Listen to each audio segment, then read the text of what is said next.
All right.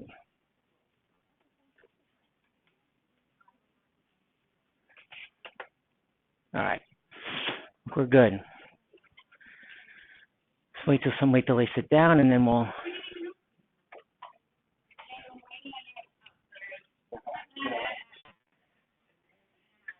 She's the rude one you're talking about? Oh, okay. Always one in a group.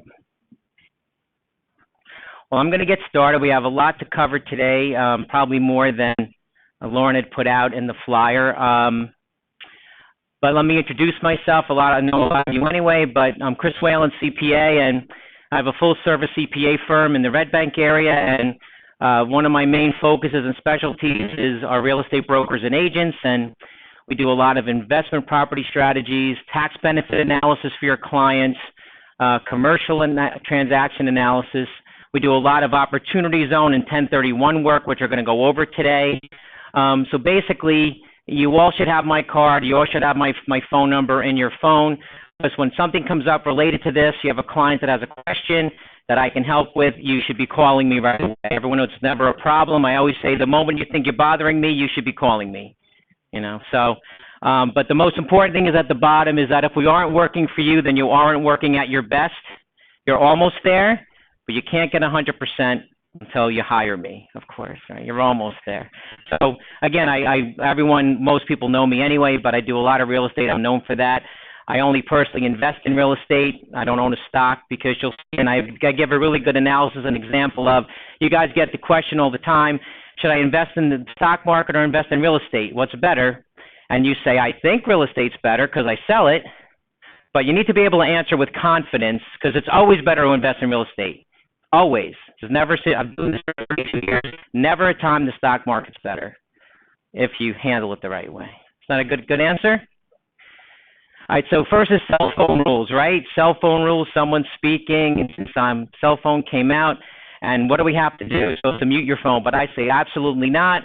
I want you to turn your ringers up loud enough so you can hear them, because any call you get is much more important than what I'm saying. Because if I get a call, I take it, because that's money on the phone, so you guys will understand. But really, adults should not have to mute their phone, especially if it's business. So I never mute my phone. I want it to go off loud when I'm in a meeting. All right, so and please interrupt me with questions as I go. There's never a problem. I want to answer a question because I might not be very clear, or you guys can add something, so it's always helpful. So we have Q&A throughout, or at the end, I always say, but hopefully I give you a lot of A, so there's very little Q, right?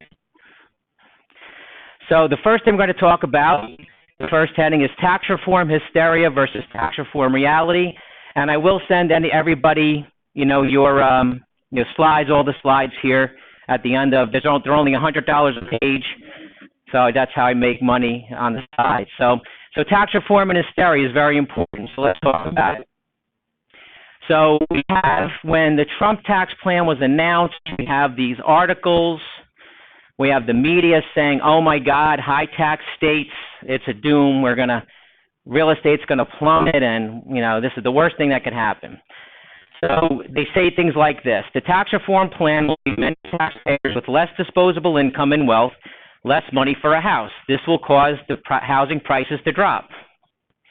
That's the narrative from the beginning, usually on the leftist media. And so the problem with that is that it's all fake news. It's all 100% fake news because it's baseless with no analysis. So in my line of work, I have your 2017 income information. I have your 2018 information, after the law was passed. I can tell you it's better for mom and pop or families or individuals. So you would never, ever see any of these reports ever that showed you the detail year over year. Is it bad? Is it worse? No, it can't, because it's rarely worse. Only 2% of the time is it worse, right? So our jobs as professionals is to educate. So you have people that still might come in talking about the real estate tax deduction, right? We talked about a second ago. Well, I'm limited now, these SALT deductions, which we'll go over, and they'll say, well, doesn't that mean, isn't the real estate deduction intrinsic to the value of the house I'm buying? That's what they think. That's why, and I'm going to go over the history of this so we can understand where it comes from, but then also how to sell against it with the new tax law. Good, makes sense? because we should be able to answer every question.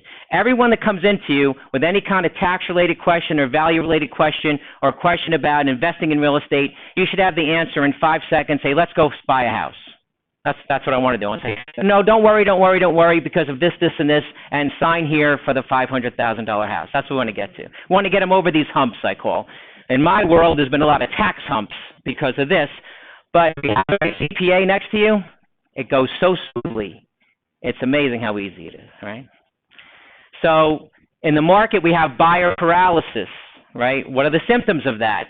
It's a fear of the tax changes are going to reduce the home values.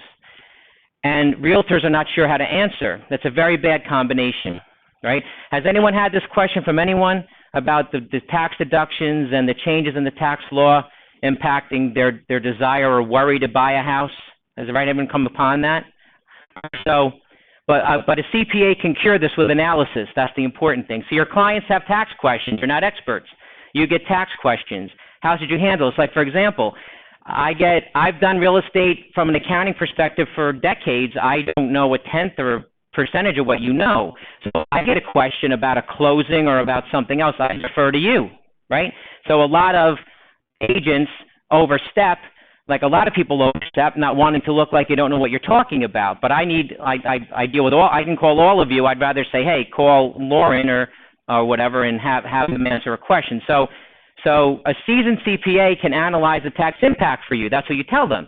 If they have a tax question, I should get the question. If there's a real estate question specifically, you should get the question. So if you don't have one, please let me refer one named Chris Whalen. That's the most important slide of the day. No, just kidding. But that's really the answer. A lot of you have a tax preparer, someone that is not really at the ready, that you're not comfortable sending them for a high-end question. I'm not putting them down, but you should have that. I don't charge for it. It gives me business. So you should see me as your CPA on call. And I get on speakerphone all the time with agents, with lawyers. You got someone from out of state. Well, have you considered what the tax ramifications are now that you're moving into state? Well, here, I'll get Chris Whalen on the phone while we're driving around looking at houses, and he can answer some questions for a few minutes because I have him on retainer. So helps you out, right?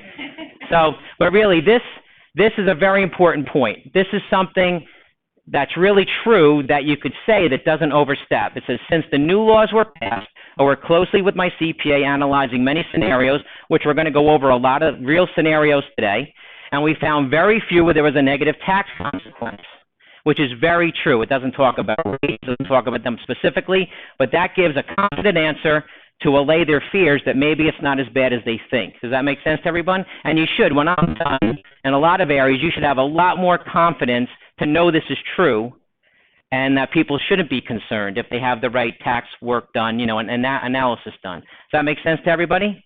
That sound good? All right, good. Number 3, this is important. Many families have more after-tax income. 95% or more of my clients have, even in high-tax states with losses of deductions, they have more income. Remember that. Everyone you're looking at who's worried has more ability to buy a house than they did before the law. It's very true. I know it's hard to think because everyone here would think that's not true, right? Tax reform hurt people, right? And it's not true. So you should be selling higher priced homes more often. It's really true. So when I leave today, you should be, you guys should have confidence to know most likely it's a break even at least. They could buy the house they wanted because the tax reform hasn't hurt them, but most likely their after-tax monthly disposable income, which is going to go to their debt-to-income ratio, is better. So they can buy a bigger house. I haven't had 1,000 transactions in 2 years where someone can't afford a bigger house than they thought they could before the reform. And that's something you wouldn't have thought of, right? But it's really true. And I'm the one to ask to the media because I do this for a living. We do a lot of returns, and we have a real analysis with real data. I see it in my clients and all different strata, from $100,000 people to $1 million people, and big deductions, small deductions, multi-state, right? So we should be able to quickly get to selling the homes in the bigger home if we can do it with confidence, right? Right, that's the problem. A lot of agents who are great agents, they don't come across as confident. They don't know, can they really afford it? Well, all right, so we're going to get into itemized deductions, what's happened to them, what's been the big differences that people are worried about, what should they worry about, and what's really happened with the new law, because a lot of us don't know. All right, so the mortgage interest deduction, of course, is still 100% deductible. It's not subject to limits like on the SALT deductions are. So remember, so this has nothing to do with a restriction on that $10,000 cap, which we're going to get to in a little bit. So prior to 2018, if you had a $1 million loan, a principal balance or less, you got to take 100% of the mortgage interest. Okay? If you had more than that, you only got to take the prorated portion. So if my principal balance on my mortgage is $2 million, and I had a $20,000 mortgage interest expense, I only could take $10,000. I can only take the 50% prorated portion. Now, after 2017, any new loans, if that's $750,000. So it doesn't affect a lot, but some people have some big jumbo loans, and it makes a big difference. So that means that on a $1 million mortgage now, the new one from 2018 on, if they have $10,000 of mortgage interest, they only could take $7,500. Everyone understand that? Okay, so how does this affect you? Well, so someone might be thinking, wait, I can't take the interest on the $250,000, right? So I might put more money down, right? I might put $250,000 more down, but that's a really bad move because money is so cheap that I want them to take the $250 and they should be buying a rental property from you. That's much better in the long run. I'd rather pay the 3 or 4% on the $250 and use that for something real, which is the investment property market. So I always say, in this area, we should be selling 2 houses at the same time all the time. Right? I want to sell the home and the investment property because people have a lot of money tied up in the market and their investment advisors are not doing the right thing. They don't want to diversify because they don't make money on it. And if someone's in the market, they have bonds and stocks, it's all a little bubble here. It's not diverse. So when I talk to financial advisors that I get with I say, sir, can you tell me out of the $10 million you're holding for Joan, how much you are making money on to do the right thing so she's diverse? I say, if you tell me 0, you're fired. Because we're going to take 20% of that, and we're going to move it into diversify, especially in real assets, which is, I love real assets. I don't like Google or Facebook. It's not real to me. So that's what we should be thinking of. Part of my whole thing here is, especially with the market being flat, people are worried about it. That's when the investment property buyers are here. And we need to flavor your listings for them, I'm going to go over that too today, an investability analysis on how do I take this property that I'm selling to families and make it palatable to a whole different type of buyer, because they don't care if it has a cul-de-sac and a granite countertop and has the school district. They don't care about that. And so a lot of realtors, and this drives me crazy, that they're not ready. Like I was saying this to a few people before. People come into my office say, I inherited $300,000. I don't know what to do with it. So they can go into mattress, go to Fidelity, go to real estate, go anywhere, go to gold. And so I want to be able to say, oh, Cliff has 20 listings, and he's with Weichert, and he has them all analyzed that, if you have $100,000 in the Chris Whalen scenario, this is perfect for you. Let's buy it. And I'll go over that with you, and it should give you some food for thought. All your listings should be analyzed for another whole door to open for other buyers, separate from what you're used to. And you'll see I go over that, in a couple of minutes. So if mortgage rates were increasing, let's say, which they could be, right? It's another home buyer worry. They think about that. But as you'll see, the tax savings may offset this. So let's say rates go from 4 to 4.5. That tiny amount of difference in principal and interest every month is nothing compared to some of the tax savings people have. So again, it's another way to say, well, if we look at your real tax situation over time and project it, compared to what it was in 2017, I could add 2 points to it and you're still fine from a net disposable income perspective. Does that make sense to everybody? Am I talking loud enough? Or as my mom would say, yes, too loud. Yeah, so I'm one of 6 kids, so it's a lot of loudness to get heard, right? So HELOC, very important. HELOC interest, you should assume it's no longer deductible no matter when you got the loan.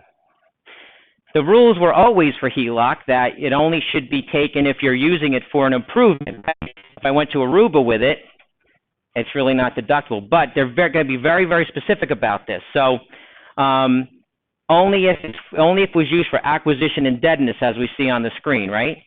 And the interest can be used for, if it's used for any other purpose, you can't take it. So people have been taking a blanket, because some HELOCs can have a lot of interest on it. You know, sometimes they can rival, depending. Sometimes people have taken their HELOC and wiped out their first position, right? So we got to be careful, because the IRS, I'm thinking they're going to look at that. If you have a HELOC, they might be sending out a notice. Okay, well, you took $5,000 of HELOC interest.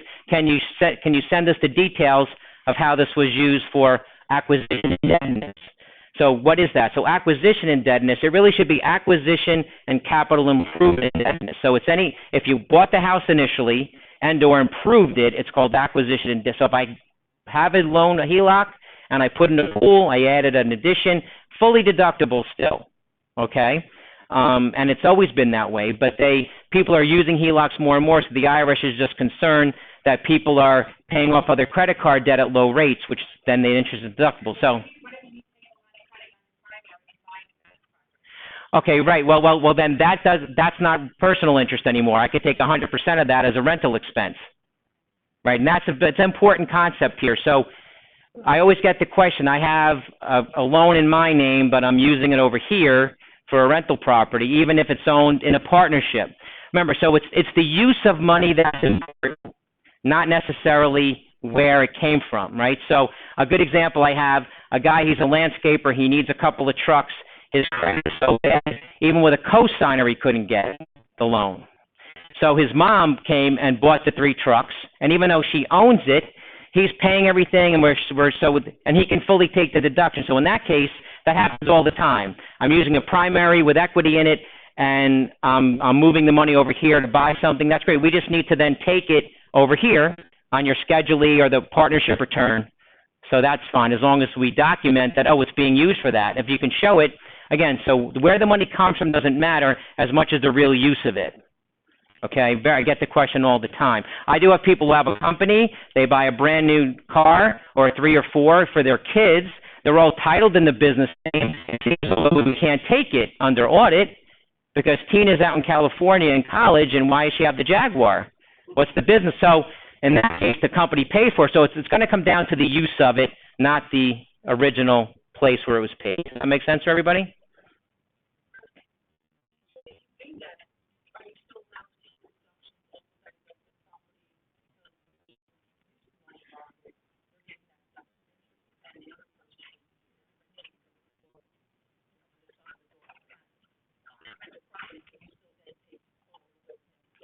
Yes, exactly, because don't forget, the home equity interest only has a limit when it's put on your Schedule A as personal interest, right? So that's where the limit is.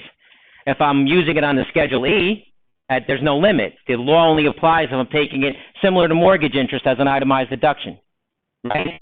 So like I said, just if it's in your name, even if your kids have the property not even in your name, but they're using it and basically you've gifted them the money, whatever it might be, but that interest relates to that property, we take it 100% without a limit. There's no limit on that. Remember, if I have a mortgage on a rental property, those limits of $1 million or $750,000 don't apply. Right, so I could take 100% of it. So we'll get into that too a little bit. Does this making sense? Oh, good. We just you have to check. Some people feel like I'm speaking to a Russian audience. I forgot, So mortgage insurance premiums are no longer deductible. So that's a negative thing. So I always see mortgage insurance as a scam.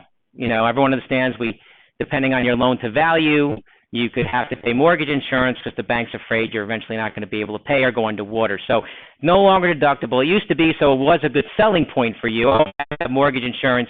Oh, well, we can deduct it at least, similar to how we could deduct the mortgage interest, right? But it's still deductible on rentals. Remember, in everyone's mind, rentals have no restriction unless you ask me on anything. So it's totally separate. This is only for homeowners and their deductions on their itemized deduction Schedule A. All right, because I get it all the time. Return a review from last year, and people are limiting things. Oh, we can't take the HELOC in. What are you talking about?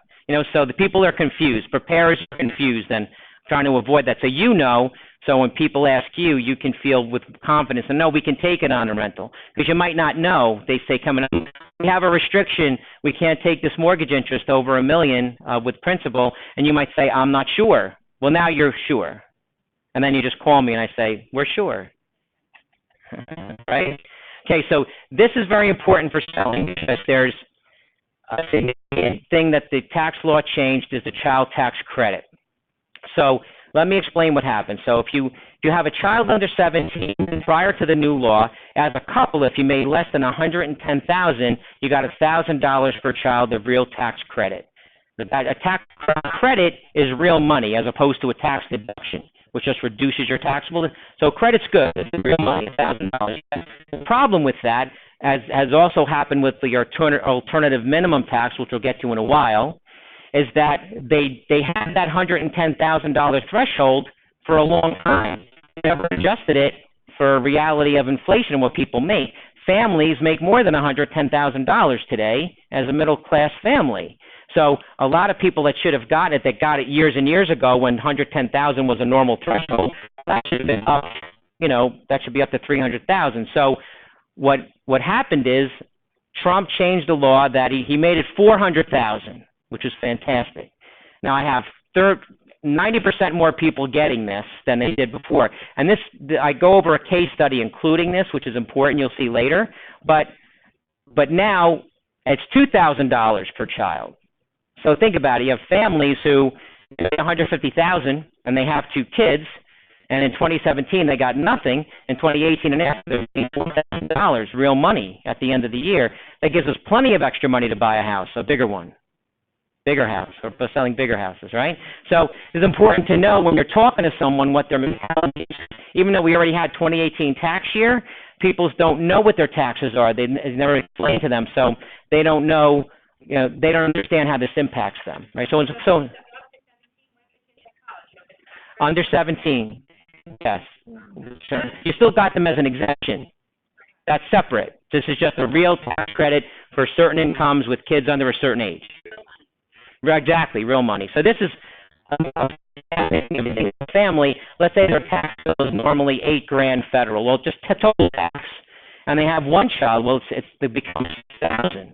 I mean, it's a tremendous amount of money. And again, almost all of the tax reform helps lower income. The lower income you get, the better it is.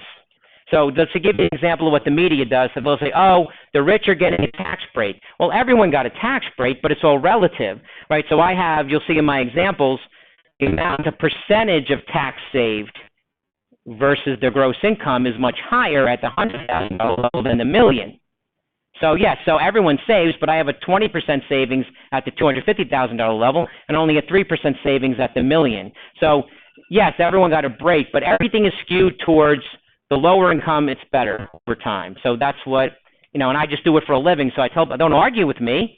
I know everyone hates Trump, but from my perspective, it's been one of the greatest things for my families and business I deal with, and, it's business owners like you guys should have hopefully gotten your QBI deduction in 2018 on your tax return, which reduced your taxable income thanks to the president. So I just know this. I don't know anything about North Korea. I don't know anything about Iran and uranium. I don't know about the Space Force. I just know this is really, really good. 98% of my families are doing better, especially business owners. So I don't for example, he's taken away regulations. So I have these really great scientific people. They're small businesses. They do tech things. And so I have this one guy, he's fantastic, and he has this Wi-Fi system. Anyway, the barriers to entry because of regulations to try to compete with cell companies and things like that was too high. It would have cost him $500,000 just in legal fees just to get his thing noticed, and a lot of that's gone away. So now it's much lower. So he's actually able to now present his patents and things like that because regulations have been reduced to make things smoother for small business. So I've seen that too. So I know he tweets, I know he's crass and everything, but let's ignore that. My grandfather was crass, but I still loved him anyway. I invited him Thanksgiving. All right, so let's talk about the impact of the state and local tax deductions, which we have mentioned a little bit. So these are SALT deductions, they're called, and their deductions for state income taxes and real estate taxes are limited to $10,000 now. So that's what we've been hearing about. This is the crux of this hysteria. Like I said, in the news, they talk about like that little news article I showed you. And they don't, yes, if I looked at this little sliver of the tax return that shows that I'm limiting, I had $20,000 of real estate deduction, now it's $10,000, is that increasing my taxable income? Yes, but that's only 1/10% of what happened with the changes. So we can't look at that. You know, we can't, you can't. So that's why overall we have to, that's why they never show the real numbers like I'm going to show. All these charts I'm going to show you in a minute is what should be on the TVs. Family A, they make this much money, and all right, so is it better or worse? It's simple. It's like, I don't guess. My line of work, I don't have to guess. It's good. Right. So we're going to take, right. But there's so much things to do, and I'll go over rates and margins. It's good. You're going to see, so you guys will really understand, well, how could that be? I have people that lost $30,000 of itemized deductions and they did better. Say, well, how can that be? Well, I'll show you. It's easy once if you know. But that's all this hysteria is still out there, and I want everyone that listens to me and hears me should have total confidence to go, you're absolutely wrong. I even have an example a little later on where I tax and how much itemized deductions we could have lost and still broken even, which is a good way to think about it, right? So like I said, you'll see here. So there's hysteria. California, New York, New Jersey, we're never going to sell a house again. It's going to be a ghost town. Right. So here's a good example. Now I did this on purpose. I know it's a little busy, but what this attempts to do, this is a renter. This is a main customer we want. I want them to buy the first house, right? We love that. So renter comes to you and says, I want to buy, I don't know what's better to rent or own, right? This goes also the same question. So I invest in the market of real estate. So what I did is I took this couple making $100,000 with 2 kids under 17, right? And how does it look if they, in 17, what it was before the law, in 18, without even buying, so we don't have to buy a house, and then in 18, if we had bought something. So let's look at the first column here, right? So we have a married couple with 2 children. They gross $100,000 in wages. They have no itemized deductions because they don't own a house, so they have a standard deduction. A lot of us have taken that in our lives, right? And they also have personal exemptions of $16,200. That makes sense to everybody? Tax return, that's the top of page 2 usually. And their taxable income is $71,100. Easy, right? I don't guess. That's exact. The math. Spreadsheets work. So their tax is $9,736. Easy, the real number from the tax tables. They have kids for $1,000 apiece. Right, they get $2,000. That's why I brought it up before.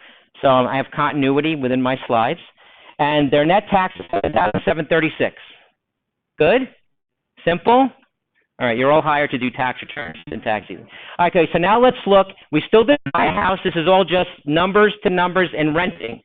So I have $100,000 of income, like we talked about. Now, look, we have a $24,000 standard deduction. And that seems great because it's bigger than the $12,700 deduction we used to have. But they took away the personal exemptions. So look, my taxable income is $76,000. Oh my God, it's higher than the prior year. But my tax is almost $1,000 lower. So just right there, this renter under the new plan can what? Can buy a bigger house than they wanted because they have $1,000 more net a year, right?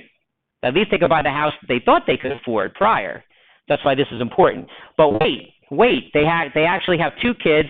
They get the child tax credit, and now that's doubled. So their net tax is $4,739. So they actually saved $3,000.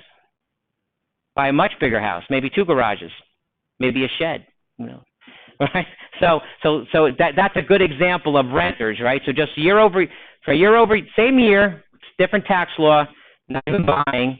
If they do have, even if they don't have kids, right? Even if they don't have kids, I'm saving $1,000. If I had 1 kid, I'm saving $2,000. So that's why it's very important to know what their situation is, and even have them look at their tax. Because yes. So the child tax credit only applies to the kids up to what age? Under 17 at the end of the year. At the end, 12/31. Right. Exactly. So they might not have it, but it's important for you to know because a lot of people, their taxes are done incorrectly. Even the packages don't do it right. Sometimes tax preparers are rushing you. You know, you do the H&R Block thing, it's fast food. It's like I used to when I worked at McDonald's when I was 16 back in the old days, and you just have you put the top of the buns in and push it down and you the big thing and just slide them like that. So they're rushing. Remember, H&R Block and a lot of tax preparers are volume-based. We need 10 returns today, so they don't always put the birthdays in. And birthdays drive these credits. And so what H&R Block does, and a lot of preparers, they'll tell you to be single zero on your W-2 all the time. So I always have tons of withholding. They look like heroes. You always get a refund, but the refund's too low, right? So the big thing is H&R Blocks are for babies. That's my little postcard at my desk. When I get a client, I give it to them. Say, put this on your refrigerator just to remind others, all right? So now let's go. The third column is they actually bought a house. So say they bought a house, and now we have things we don't recognize. They have state taxes they paid from the W-2, $3,200. They have property taxes of $6,800. I purposely made these two equal $10,000. That's the cap. People at this level are not breaching that cap, right? Then we have mortgage interest of $15,000, charity of $1,500. So they have $26,500 of itemized. Now that's higher than the standard, so they get to take the itemized, right? So that means their taxable income is even lower than it would have been if they had even rented. So their tax is now $300 lower, right? So I'm saving $1,300 overall, which makes homeownership better for them. It's not a loss anyway. It's very hard. I have an example here where there's there's a negative, but it's very hard to get there, to get to anyone being hurt. So then we still have the same thing. Oh, they have two kids, so now they're saving $44.39 or $32.97. Buying a house would give them more income to buy a bigger house. So this usually is a good example to understand what's happening. It's flowing and say, oh, I can tell a renter most likely you're number one, you're better off, but you're not going to be hurt buying a house, right? You're never hurt buying a house. Okay, so we're going to go now to my second slide here is another family couple, $230,000 a year, and they have two kids. So let's go over this. So we have, they do own a home. So 2017, they have $230,000. We talked about that already. State taxes of $9,000, property taxes of $9,200, mortgage interest $13,000, charity $2,000. Their total itemized deductions are $33,200. They still have exemptions in 2017, like we talked about. So their taxable income is $180,600. Make sense? Good. So we have tax of $37,453, and that includes something called AMT, which we will talk about in a little while because it's very important for the whole discussion. But let's suffice to say that's their total tax, and they have no child tax credit because they made it for $110,000. Remember, we discussed that, and we have a net tax of $37,453. Makes sense. So now, what did the new law say? Everything's exactly the same exact information, just put into a different tax code. So we have, look, we have $5,000. So this is limited to $10,000, right? They were $9,000, so now it's $10,000. Same mortgage, same charity. So look, their itemized deductions are down by $8,000, right? And they have no exemptions. So their taxable income is $25,000 higher, right? Got it? So the tax is $37,778. It's only off by $325, which is a break even to me. So even losing a taxable income higher by $25,000, how could that be? But and I'm going to explain that in a little while. But that's important to know that, look, I have higher income. So that's a break. But I had to push this to get a negative. I wanted to have something where it showed, oh, my God, we're losing $300. But if someone's losing less than $30 a month, they could buy the same house, right? But wait, hold on. They have two kids, and now they make less than $400,000, so they get a $4,000 child tax credit. Now their net tax is $33,778. They actually save $3,675. So I just needed one child to break out of that 325 negative. So if they have kids in the situation, even this situation, that's why I break it down so you see with and without kids, you get an idea of what a difference it makes. Is that making sense to everybody? All right, good. What? Yes, I'm pushing that right agenda. Yes, yeah. It's so here's a $500,000 couple, people that you might know, right? So let's take a look. We've already gone over what all these things are. So there's $75,000 of itemized deductions. They have no personal exemptions because even in 17 they made too much money, right? Taxable income 425, taxes this. So with the same thing here, look, I've limited these to $5,000 each. I've lost $35,000 of itemized deductions. And my taxable income is $35,000 higher, but my tax is $15,000 lower.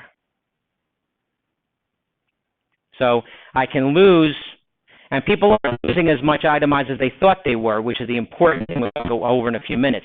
So just take a look at that. That's probably people that you could meet that want to buy a house that might have concerns. So even, like I said, even with this, they have two children, there is no child tax credit because they make more than $400,000. So they phased out for that, right? But even this, with 30, and that's $35,000 is a lot. Even a $500,000 couple, that's a lot of loss itemized at that level of income. I had to push that. There might be $20,000. So with kids, even with this, they're saving. And I do all the slides in color and send them to anyone that wants them. So here's just one last thing. The million. Yeah, and I'm going to go over that exactly. I'm going to show you exactly why it happens and why. Wait a second. How can I lose $25,000 of my real estate tax deduction? And because we have to look at the whole law. Everything was done to help business and also do things in such a way that people were hurt. But you'll see. You know, it's very interesting. So here's a $1 million couple. So not to belabor it, I lost $105,000 of itemized deduction. I can't ask. That's a lot, right? I lost more than half my itemized, and I'm still saving $8,500. So you have a couple say, "Oh my God, what if I lose $60,000?" Well, we have to talk. You'll see. I go over. Well, what's the conversation, right? How should we be selling it, and how do we preemptively talk about it, right? We should be discussing the after tax and things like that well ahead of time. Because people are going to come to you to buy $1 million house, and then they're going to go home and listen to TV, and they're going to get advice but people used to call me and say, I heard on the Today Show today. I said, if you ever call me that you got tax advice from Matt Lauer again, you're fired. So hang up, right? You got that right. Well, what about this? And I read in this. Anyway, so this is also should make you feel a little bit better. That look, I lost half my itemized. I'm still okay. But if you notice, like I said before, let's go back a second, that the amount of savings is $8,000, but it's saving $8,000 on $275. It's a much smaller percentage of tax compared to our $100,000 couple or our $230,000 couple. So yeah, everyone's saving. They have to, because I'll explain how the rates work. Everyone has to save because the brackets, everyone gets the benefit of all the brackets. You'll see what I'm saying in a few minutes. Does this make sense, everyone? Is that beneficial? All right. So we talked about investment properties. What do I say? There are no limits on all of these things. There's not a limit of any kind. Taxes, real estate taxes, any local taxes you pay, any interest, HELOC, otherwise, personal loan interest, private mortgage, nothing. You could have a $10 million loan on the property and take 100%. And so that's why I'm only telling you this because people don't know. A lot of people I talk to think all the limits apply to rental properties and is making them sour on it. And we can't do that because investment properties are the best thing to invest in, at least have a good part of your assets. And we're going to go over a really good example of investing between the market and stock market and real estate. And when investment advisors see it and talk to me when I'm on panels, they just get very upset, I say, just show me how I'm wrong, and I'll change. I'll put all my money into Facebook tomorrow, right? So let's go over the history of the real estate tax deduction and home values, because this is where all of this starts, and why is it hysteria when the deduction could be lost, and what happens, and does it really make a difference? So, any questions right now? Everyone's okay? Everyone in the back hearing me? All right, good. So Form 1040 is the form we file. And people say, why is it Form 1040? Because it's government, and it was the next form in line in their little spreadsheet. The last one they used was 1039, and they said, we need another government form. Oh, we'll take that's the next one. So that's really the case. So 1930 is when we saw 1040 pretty much, right before World War I. And they definitely saw it coming, so they wanted to take even more tax money at the time. But about 1960, we would recognize the forms and the schedules we have now, the two-page 1040, the Schedule A, things like that, right? So for a long time, the form's been pretty much the same. And even though Trump said that he simplified the form, right? You see that he had the postcard thing, right?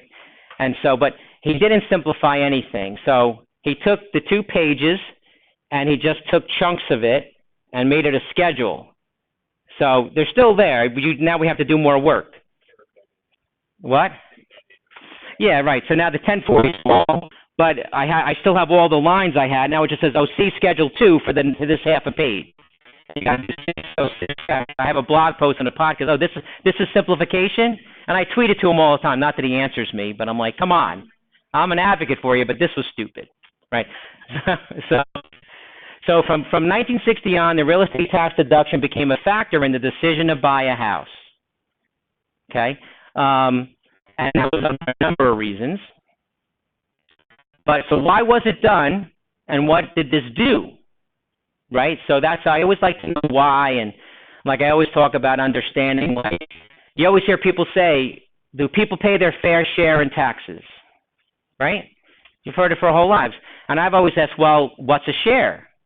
How do I know if it's fair? Right? A leftist person's share is different than a conservative. So I have a blog post where I talk about, I analyze it. And so in brief, so if I ask you, what's the fair share of taxes? Anyone have an answer? Now, you shouldn't have an answer because you got to analyze it. Well, I think a share in that case is how much is our budget in the country? Let's say it's $4 trillion. And how many adults do we have in the country? Not kids, say 280 million. All right, so divide the number. Right, that's the share. So it costs me $14,000 per adult in the country to run everything, for everything the government does. So if I had $14,000 for everybody, no one has to do anything. The government could run. And we go, does that make sense to everyone? So now we know that's a share. But is it fair? That's the question. Is it fair?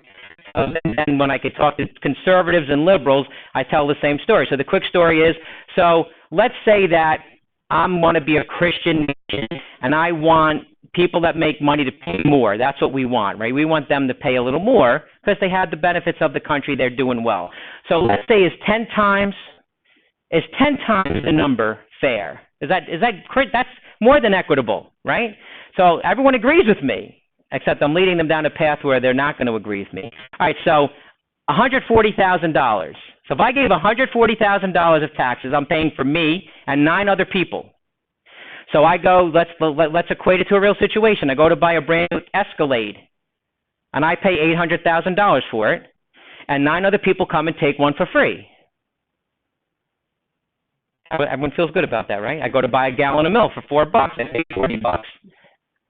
And 9 other people come and say, wait a second, doesn't sound right. Well, some of the richest people, like I use the example of Mitt Romney, paid a couple of $1 million in tax. He paid for 785 people's Escalades.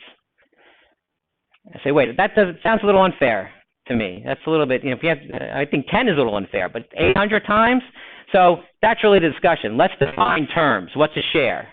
And when I do feel like, yeah, that sounds inequitable, even the most lefty person.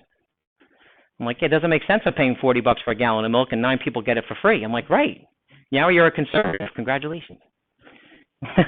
So big business. So this is what we wanted way back when after World War II. We want to turn the renters in the cities into homeowners in the suburbs. So this is a big thing, the demographic shift, and we had a lot more people that were in the cities and they're coming home, and so there was the country wasn't as filled in.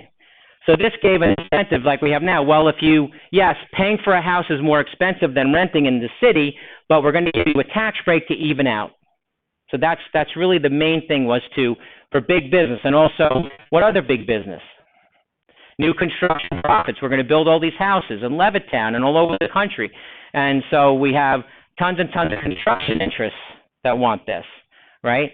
And can you imagine we have a country that's 85% empty, and we're going to get this tax deduction so we could take the mortgage interest off of it when the banks love that, and we could take the real estate taxes off of it. So the townships love that, right? So plus the related profits, it's all consumerism. We have to put dishwashers in. Instead of having a laundromat downstairs the whole building uses, everyone has to have their own everything, right? So it's tremendous amount of profits from the 1950s, 60s on. And the auto industry also, think about it. Cars are going to increase on the road by 400, 500%.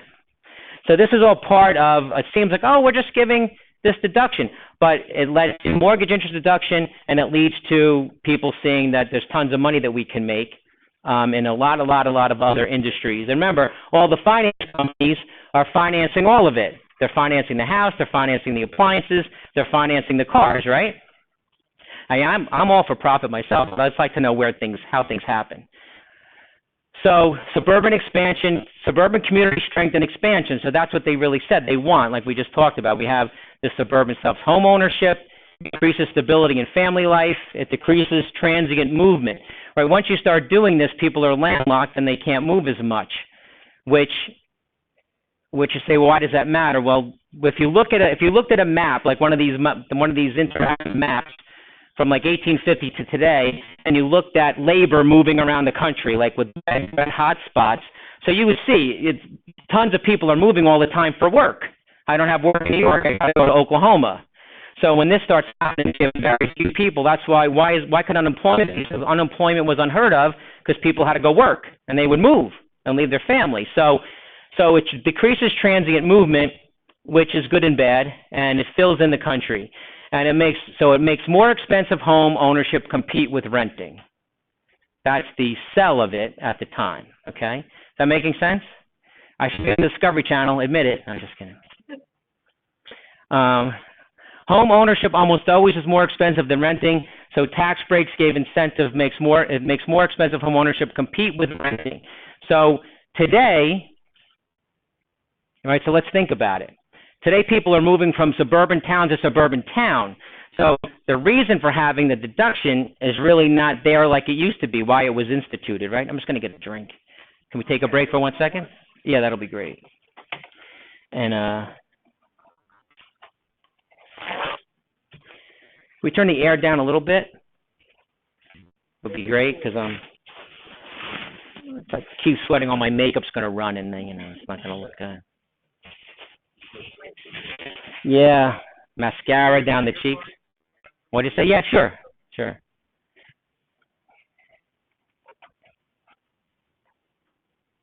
Pat, how are you?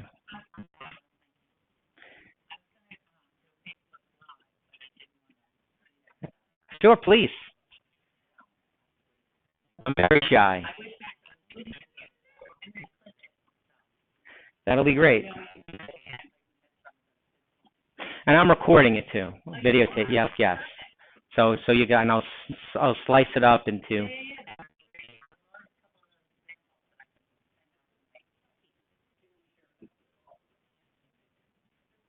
And I do, well, everyone knows, a lot of you know, I go into agencies and do, specific things just for the whole group, and, oh, bless you so much.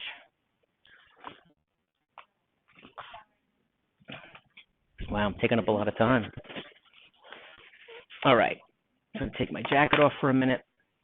All right, so people are moving from town to town today, so it's really not necessary. The incentive shouldn't be there, but again, since the 60s, the thought of having this deduction as being an incentive, it really doesn't make sense, but people have used it to buy and sell real estate forever. So that's part of why they changed the law, right? So think about it. So the law suddenly makes taking a high property tax deduction not as important. So they understand that it really is not that important, but they knew that it could hurt people, so they wanted to, as you saw in our examples, we'll talk a little bit more, well, it doesn't hurt people because they've changed other things to make it okay, but they wanted to take away, this should help agents, right? We just should be able to sell the house for all those important things, like we talk about, the cul-de-sacs, the granite countertops, and community, and all that stuff you guys sell for. Forever home stuff, So After World War II, you know, a move could entail much more distance and cost, right? So I got to get a tax break because I have to hire a U-Haul and go across the country to get this house in Oklahoma, right? So especially coming from renting a small apartment in a big city to buying a single-family home. So that's so this is a lingering thing that shouldn't even have been there after 1970, right? So from 50 to 70, it made a lot of sense. Okay. With this nationalistic expansion becoming policy, giving tax breaks for homeowners, home ownership made sense. Very quickly, this became a selling tool for you. So you're going to see we need to take the conversation away from that tax break, okay? So, but there are so many more important benefits to families than tax breaks, and today those need to be emphasized more than ever. You know, so we need to, I usually like to answer questions ahead of time I know I could get when I have meetings with people. So the first 5 minutes is talking about things they should know, they should be asking me, but I have the answer for. So I can just get to work and be effective. Right, Pat? Pat's met with me?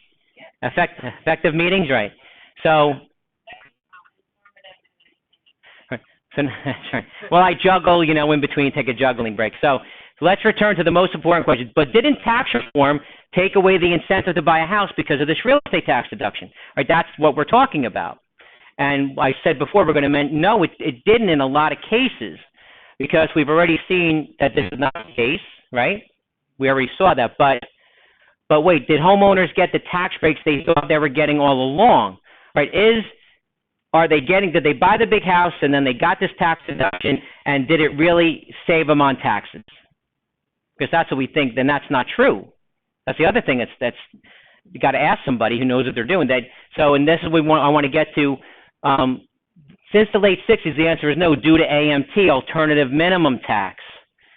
So let's talk about that because this is a very important component and a change that happened in the law. So alternative minimum tax is what liberals would love, is that, well, we have people that make a lot of money, and we don't want them to get all the tax breaks other people do because they make a lot of money, because they're bad people and they should spend more money on it.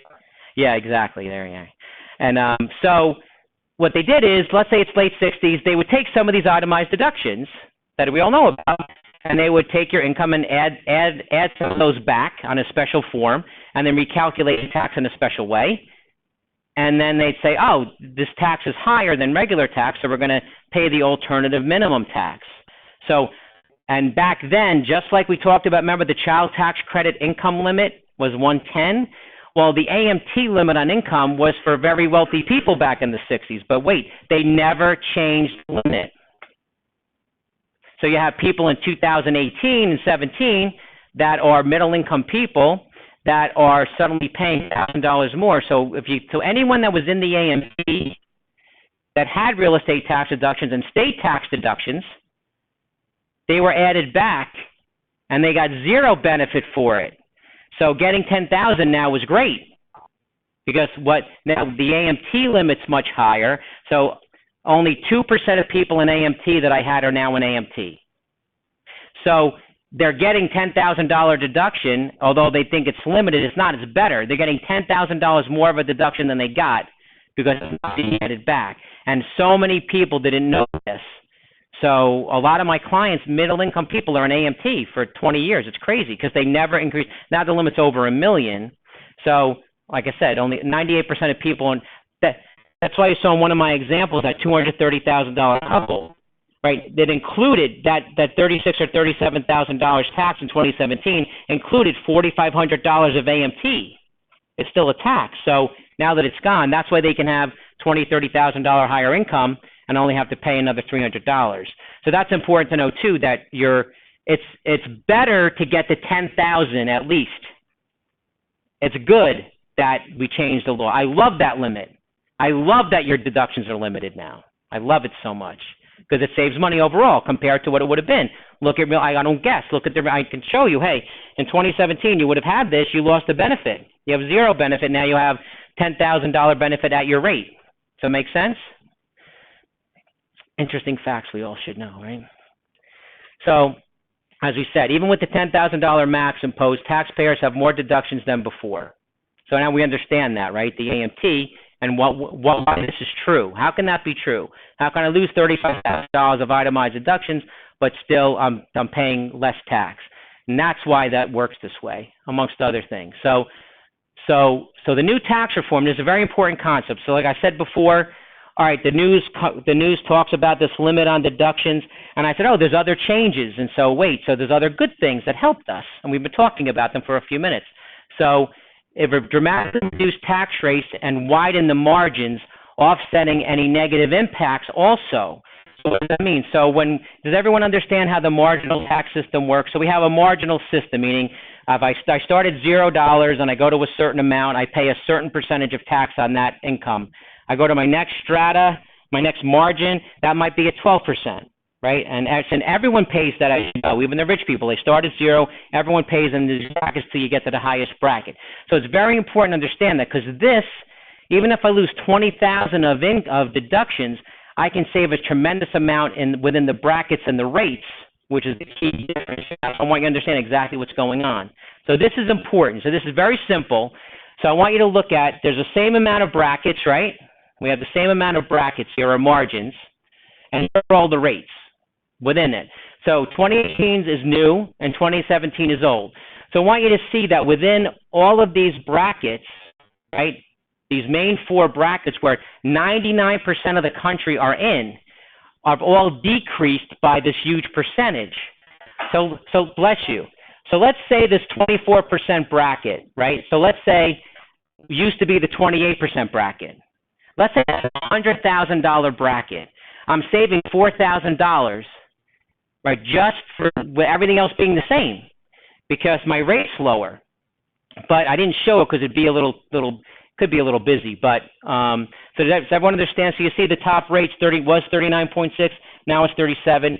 But just notice that this is, so if you have income going, if you have a $300,000 family, you know, you're going from 15 to 25 to 12 to 22 to 24, possibly to 32, and you're saving all of these percentages all along the way. So imagine, so even if my income went from 300,000 to 320 because I lost my itemized deduction. All right. Well, if I look at the old rule, my tax bracket was 22%. All right, so it's 22% times 20,000 if I'm in that bracket. But I'd rather have the 320 because I'm saving all these percentages. It crushes it. You know, you can't. That's why hardly anyone loses, even with these large add backs, is because the tax rates have changed within the margins, right? Okay, so this is a little bit busy, but I did this on purpose. So I wanted to show you a couple.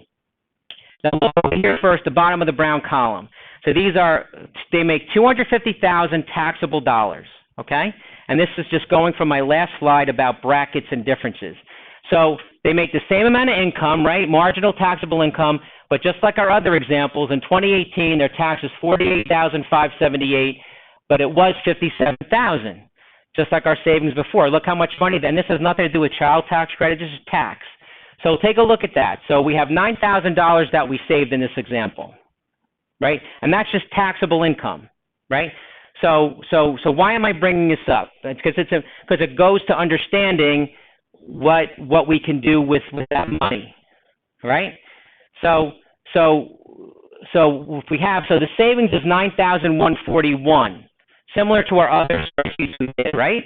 But at the 24% bracket, which is where they are, right? They're in the 24% bracket. So the cushion for deducting losses is $38,000. So now I'm backing in. So I could have $258,000 versus $250 and break even.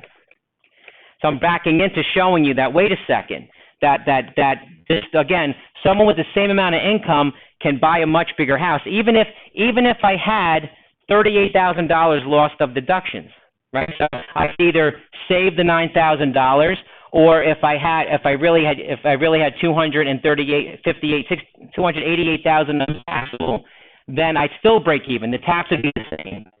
So just to show you the difference, right? That's what this is trying to show. But also look, so we already went over the difference in the rates, right, in the blue column. But I want to show you that in certain brackets how things moved, right? So for example, here, this is the key one. I'll only go over one. Look at the 28% bracket, which was replaced by 24%.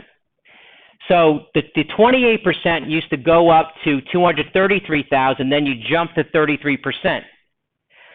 Now the 24% stays in place to 315,000.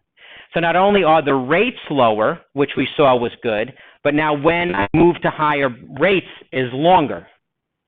So that's why we can and that was all part of the plan that we're losing itemized, why I'll take the $20,000 reduction in real estate taxes, because at certain levels of income, it's much better.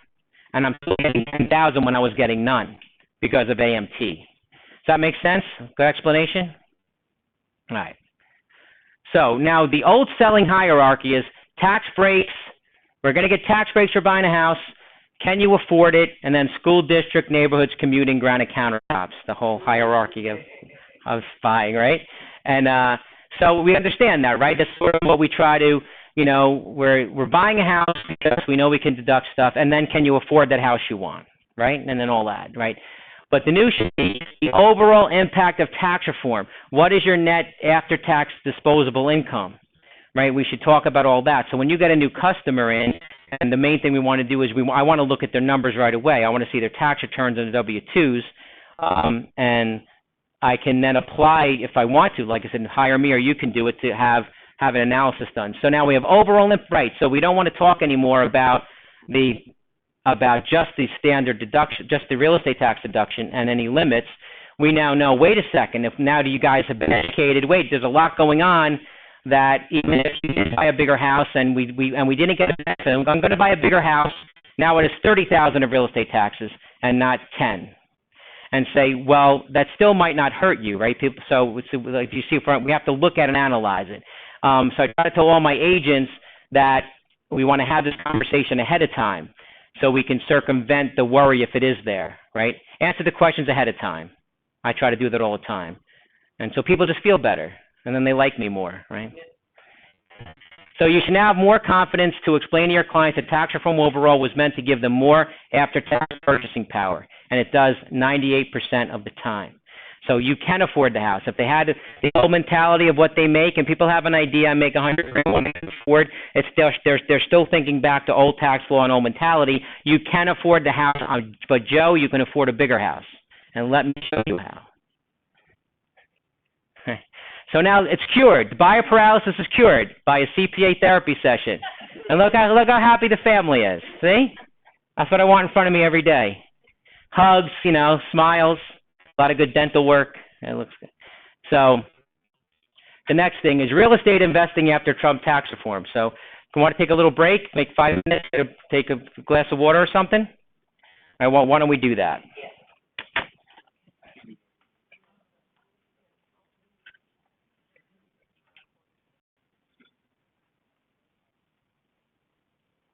All right.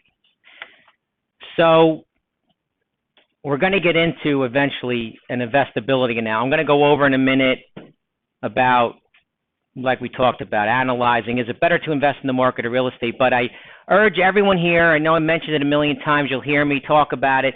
If I have listings, I need to package them to other people besides home buyers, right? So I have investment people, and I can help you with that. How do we... And it should be something we market. Right? How many of you are packaging your listings so we can send it to potential investment property investors? How many people are doing that? None? I have to go. No. But wouldn't that be great? Shouldn't we have a newsletter? It's Chris Whalen, I'm a realtor. And here's this month's investment opportunities for you. Hey, do you have, and do it just by a tier. Like, ask me. I would have, based on, I'm going to show you how I analyze things. It makes it simple. And you could say, oh, based on Chris's criteria, which I do for a long time, here's some $50,000 opportunity. Here's 100. Here's 150. Here's 200. Because that's how investment property people work. I have this money. What do I do with it? Oh, I need 200,000, and we can get into this property or properties. And just come and talk to me, and we'll handle everything. So that's what I tell you. That's what drives me crazy. Like, I try to market myself like I'm here. I could be with lawyers. I could be with well drillers. And when I'm at the well driller, I have my little slide that says, I am the well driller professional. I specialize in well drilling. There's no better CPA about, you want to drill something? Do you understand? So you got to market to everyone, and especially when the market's flat, I need another output area where I could sell stuff. And so if you have all these, so it's just very important, if I leave you with anything today, it's that we should be thinking about this. I'm selling this clipper, and I open this door, and it's a totally different person, and what do I do to show it to them? You guys have all of this investment property, and investment people, everyone assumes investment property people know what they're doing. They don't. No one's sophisticated when they don't know. So again, you need to be you're the real estate professionals. You should be better at this than me. I don't do it for a living. I can analyze it, but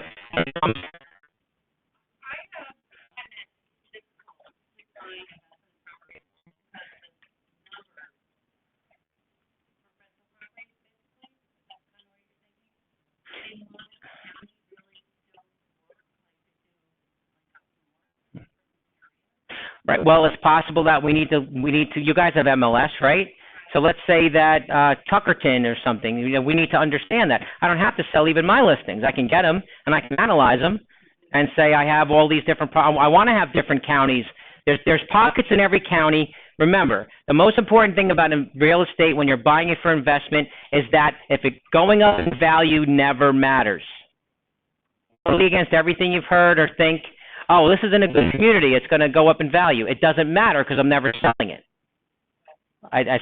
Which is great. That's why there's areas you might think, are they rentable? But sometimes we have the mentality of, well, we're selling it for these reasons, and it might not be the best area. It can be the best area to buy something to rent. That's why it's so we need to analyze everything. Monmouth County has great places to buy rental property. I know a good realtor. We can get you one. So. All right, so we're going to talk about 1031 exchanges. Everyone knows about that and wants to hear about it? You want to hear about it? Okay, good. So it seems to be confusing, but I try to simplify everything. So 1031 exchange, this is the main piece of advice. If a client does not need the proceeds from the sale, consider a 1031 exchange. If they need to take the money, we can't do one. Right? The idea is that we're taking the money from the sale. We're not taking the money in our hands. We're putting it into an exchange agent, and we're going to buy something else with that money so we can take the gain and roll it into that new property. But any dollar I physically take in my name from a sale is going to be is taxable as gain. So that's the important thing. So always ask the question, oh, we're going to sell this. Do you need that money? Because if there's a gain in there, we might be able to defer the gain. Right? Does that make sense to everyone? So that's how it works. So let's say I have $1 million multi-unit building I'm selling, and I have it's all gain $1 million. It's fully depreciated. So I can find another property that's similar, and I can close and get the $1 million. I can give the money to an exchange agent, and then we could put that in the next closing with the same exchange agent to buy that other property. Now, the basis becomes the same as it was, right? I still will have to pay the gain eventually.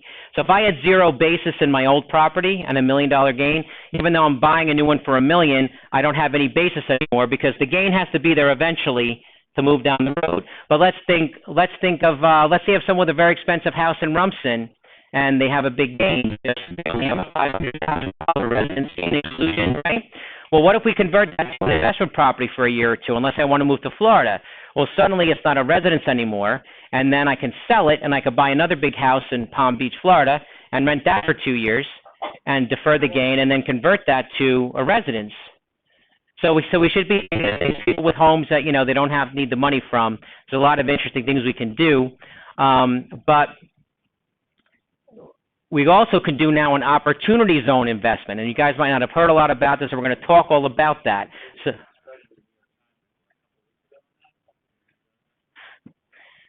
So let's talk about that.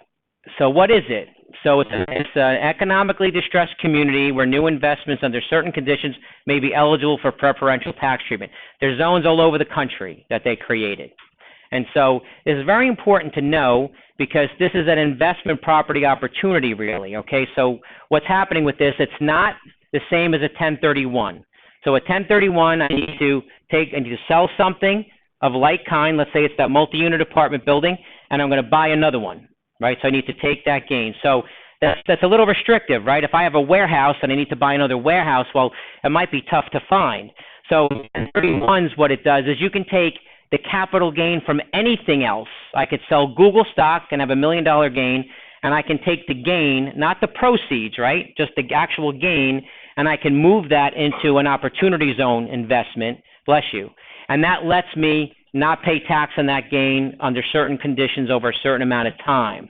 So this is another thing. I'd be sending out, emails to people. Oh, do you have appreciated stock right now in the market that we're afraid the market's going to fall out? We know it's terrible to invest in the stock market anyway. We need to get all the money out of it. Did you know that we take that gain and I can get you an opportunity zone property and we could not pay any tax on that gain? I'd be doing that all day long because you need to know, like what I try to do with my blog, right? Pat knows, everyone that gets it, I try to show them I'm doing things different. So in this case, you can tap into the stock market investments of all your clients and educate them as to what this means. But people still have that fear of investment properties, like, it's Animal House, like Goldman Sachs and Fidelity have propagandized it forever because they don't make money on it. So, and again, what if the big thing, what if the stock market crashes tomorrow? Wouldn't it be great if we could take all those gains, not pay tax on them, and invest in something real, like Chris likes to do? And so it gives us more opportunity to buy and sell that don't have nothing to do with the bread and butter of homes. Does that make sense? All right, good. I'm glad I didn't start drinking yet today. So, okay. All right. So here, so you can defer capital gains again. So how it works that, let's say I have $1 million gain and I invested in an impoverished area, an opportunity zone fund, and we can make our own funds. By the way, we were doing that. It has to be an approved opportunity zone fund, but we can make our own. We can do it. So you can, if you leave the money in the zone for 5 years, then at that point you won't pay tax on 15% of that gain. So you will pay some on the original gain you had, but it'll push it down the road, and you might only pay 85% of it.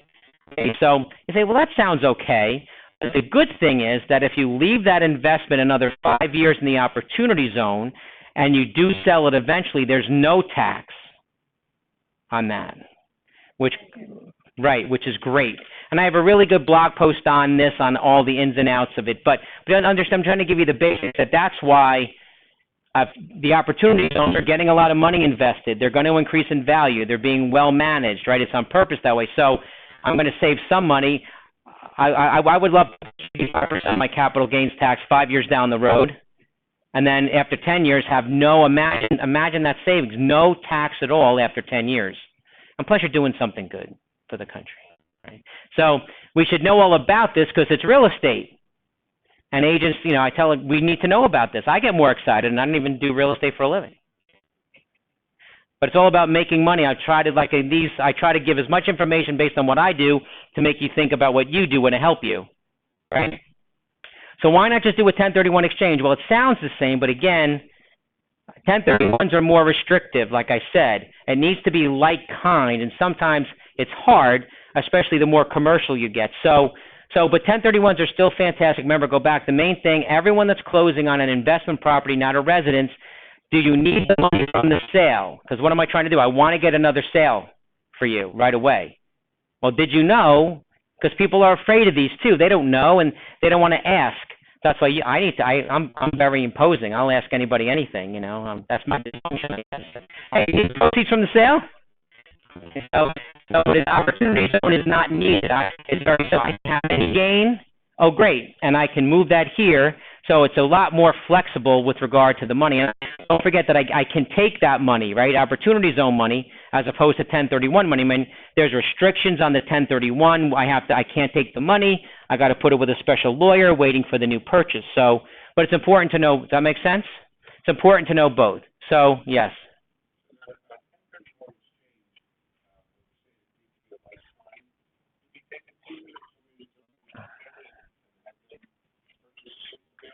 Yes. If it's residential rental, yes. That kind of thing.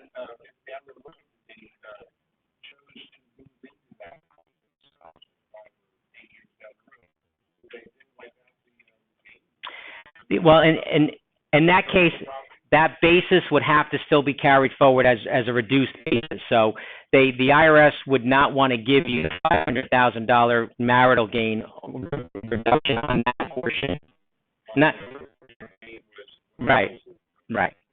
But it's like I said, it's well worth it just to push the gain down the road. Like I said, and if you have a nice house that's a couple of $1 million, why not try to do a strategy? A lot of people with big homes don't need the money. All right, so let's convert it to a rental right now, make something, and go to Florida, like I said, and then we can buy another like kind in Florida, have that for 2 years of rental, and then convert it back, and I haven't paid the gain on the sale of the residence.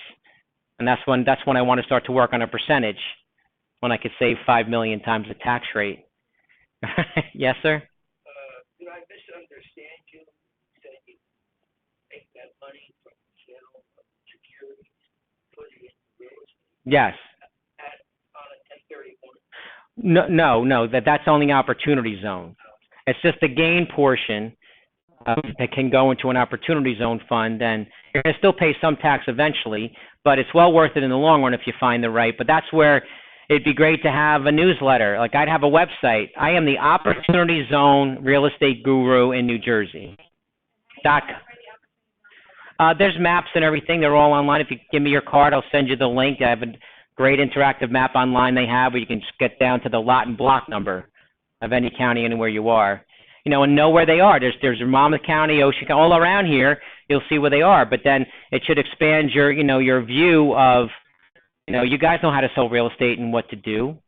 So remember that when it comes to this stuff, location doesn't matter. It's not like a house. I could buy something in Hawaii, an opportunity zone. Perfect. I could buy an investment. That's why it expands your inventory that you could possibly sell. Think about it. You guys feel restricted, right, about a certain amount of area you're selling in, right? That's like me. I have an office in Red Bank, and I service the world. Like I have a big map in front of me all day by my desk. It's all the globe. And my mom gave it to me when I was 15, and she goes, well, that's your entire client base. Everyone on the planet you can help. Remember that, no matter who it is. So I'm always asking people, can I help you?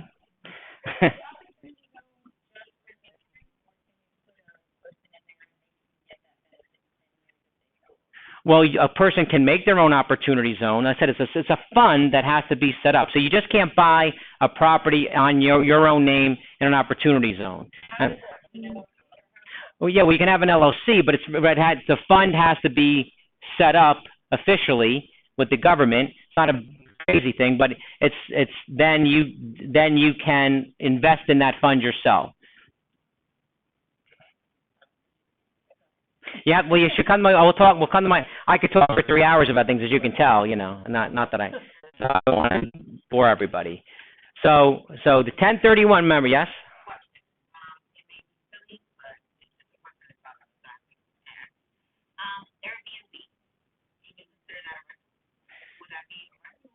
If you have a rental property that you're using Airbnb? Right. Well, Airbnb doesn't make a difference. They're just a go-between, right? It's like a management company, or they're a collection agency. So it's still a rental property, and Airbnb just happens to be part of how you're managing it. So opportunity zones, only the gains. Remember, 1031. Do you need all the money from this investment property sale? If you do need it, then we can't talk about any of this. And like I said, I can take the gain from that sale of the house. I can put that into an opportunity zone. Any other capital gain, so you do have that option if that was your question. So that's the most important thing with the property being sold. Do I need the money? If I don't need the money, then we can talk about other options, and we could sell them more properties, which is our goal at the end of the day. All for the benefit of the client. I'm always thinking of the client first. Right. As the longer you keep the money in the opportunity zone investment, the more the original gain is forgiven, like we talked about. So it takes time, but no matter what, let's say that I get to 4.5 years in the opportunity zone and I cash out of it. Oh, I don't get any benefit. I have to pay 100% of the gain, but it lets me push that down the road for 4 years. Right? So there's no penalty on that. So, no. Of course. Of course. Okay. All right. So real estate agent opportunities, we talked a lot about them already, but that's what we want to get to.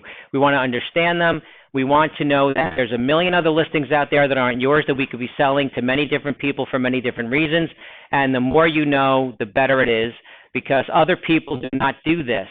The real estate agents are a very diverse group of people. I deal with a lot of different people, firemen, lawyers, right? This is the most diverse group of entrepreneurs I deal with.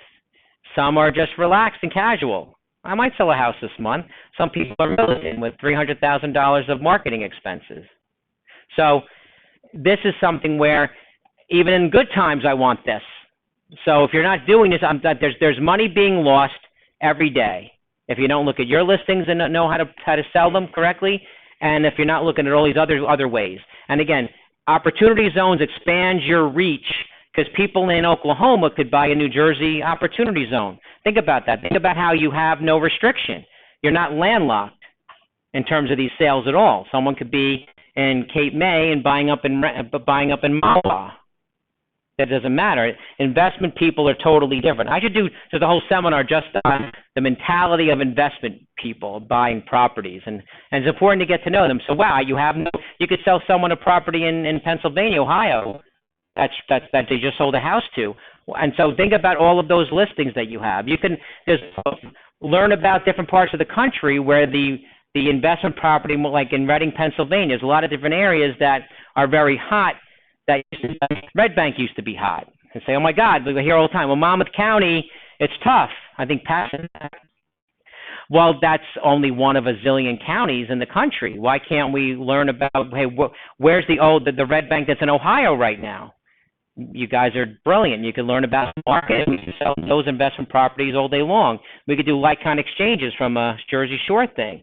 So learn where people are moving. Hey, you have investment properties. Don't forget, we could do a 1031 when you go to Myrtle Beach, and let's just buy another one there, and so you could be close to your property.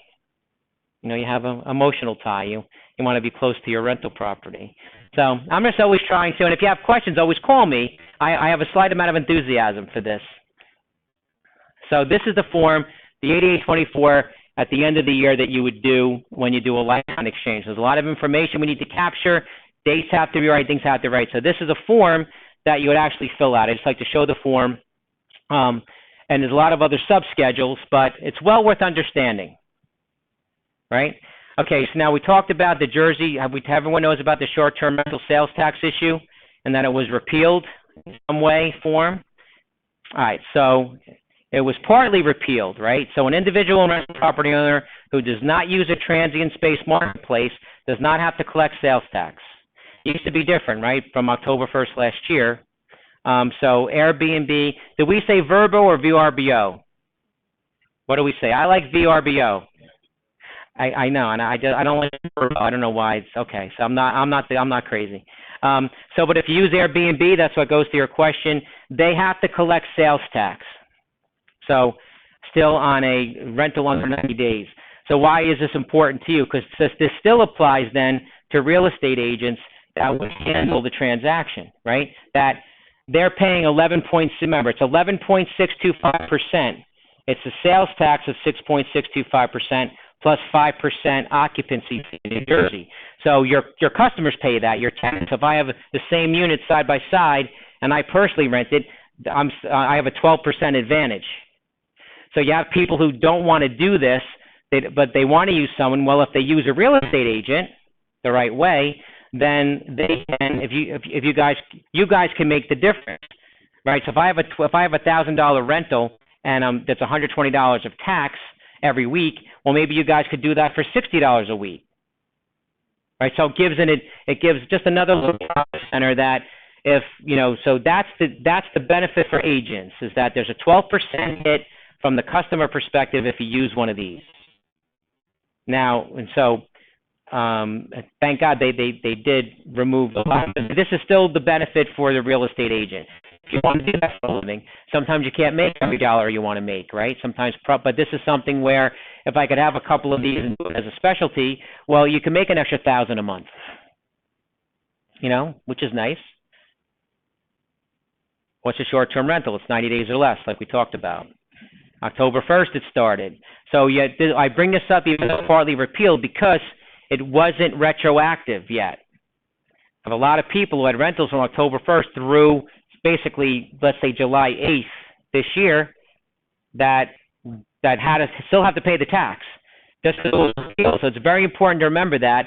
To anyone that has rental property short term, say, did you pay the tax through the date it was signed out of law? Then the governor finally signed it, right? Because Jersey's going to come after people for that, right? So this is over already. It's 90 days or less. And the most important thing is that it's 11.625%.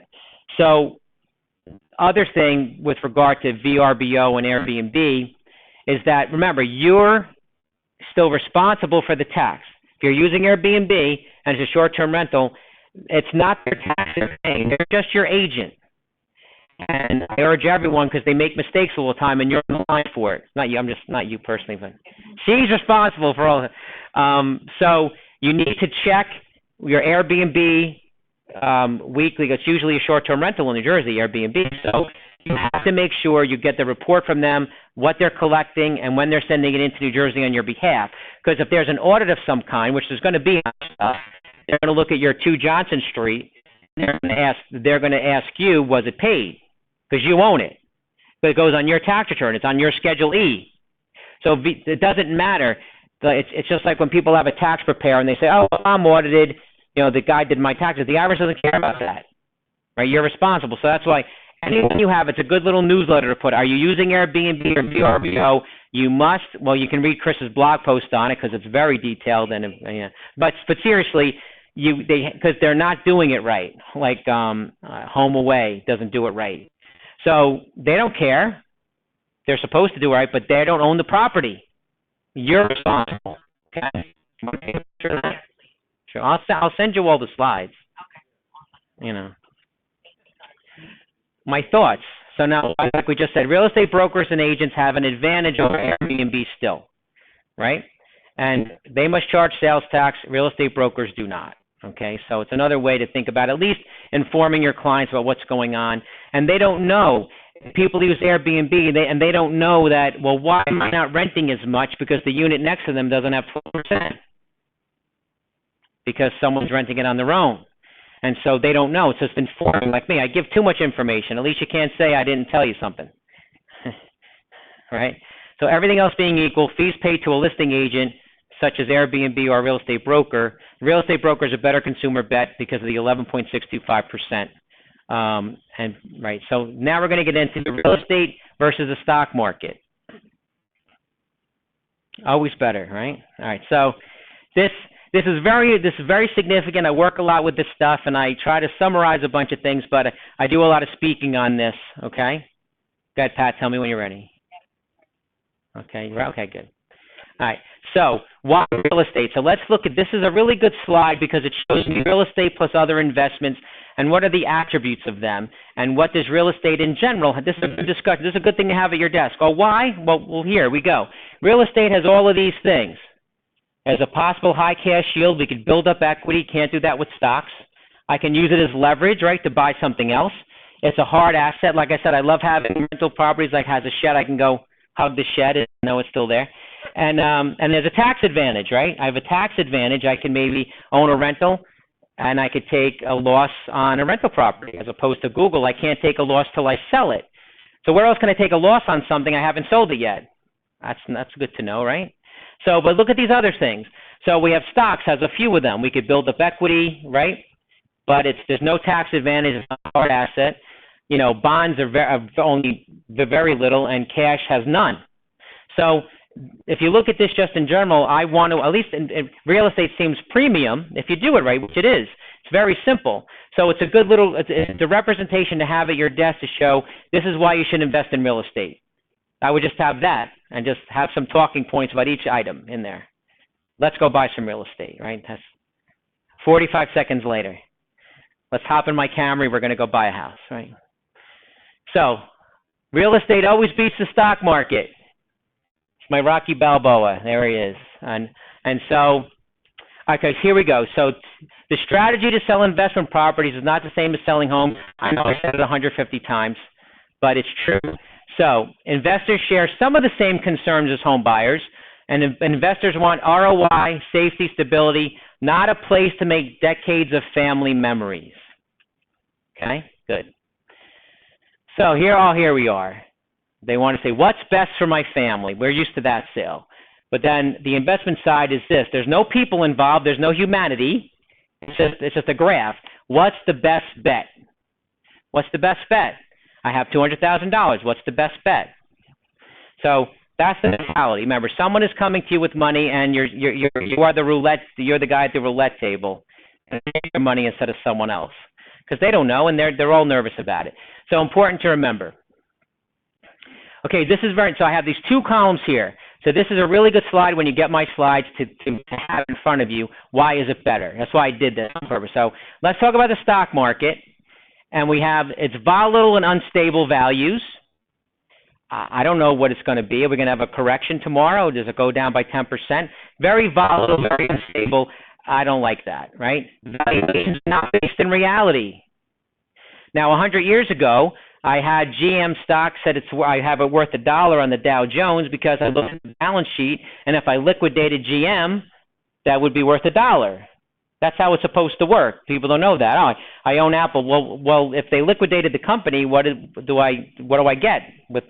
So that's all gone now. It's all pie in the sky, Atlantic City, right?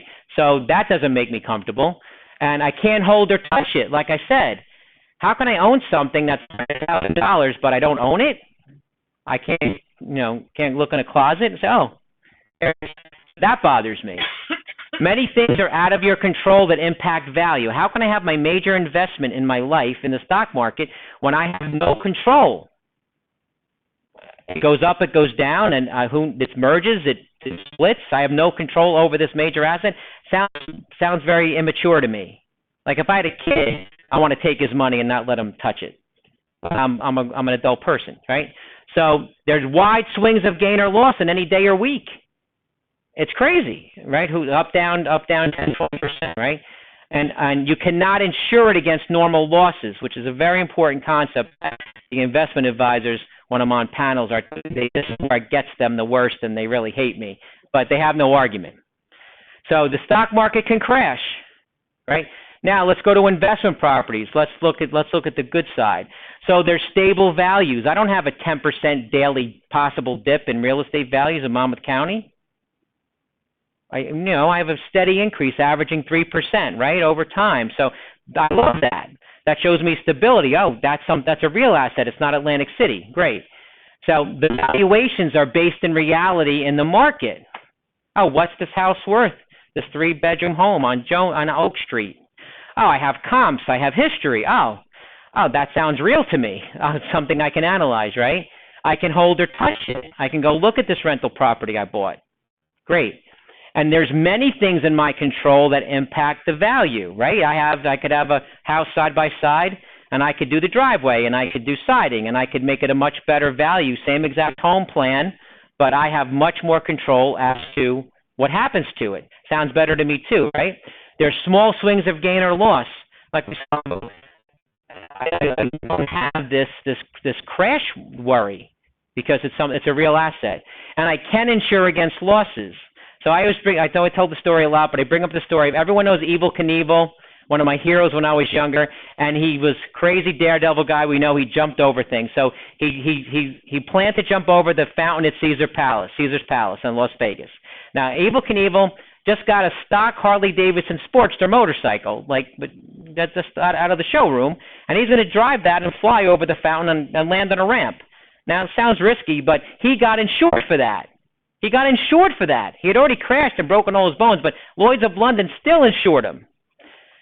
So now when I talk to people about going back to the stock market, I said, so if I can insure my investment property, that means it's real. If Evel Knievel could get, I said, so if you can give me insurance on my Google investment, well, that would mean it's real to me. If I can't get insurance on something, that means it's speculative to the point that insurance doesn't think it's viable or real. So I say, why would I give you my money? Why would I give you money to invest in the market when there's no insurance? I could have a rental property that gets trashed. I have coverage. I have a hurricane that something happens. I'm Evel Knievel. I can jump over a fountain and get coverage. So I say, so how can you tell me you're not gambling in Atlantic City? How can you tell me your investments are anything other than guessing? Because that's all it is.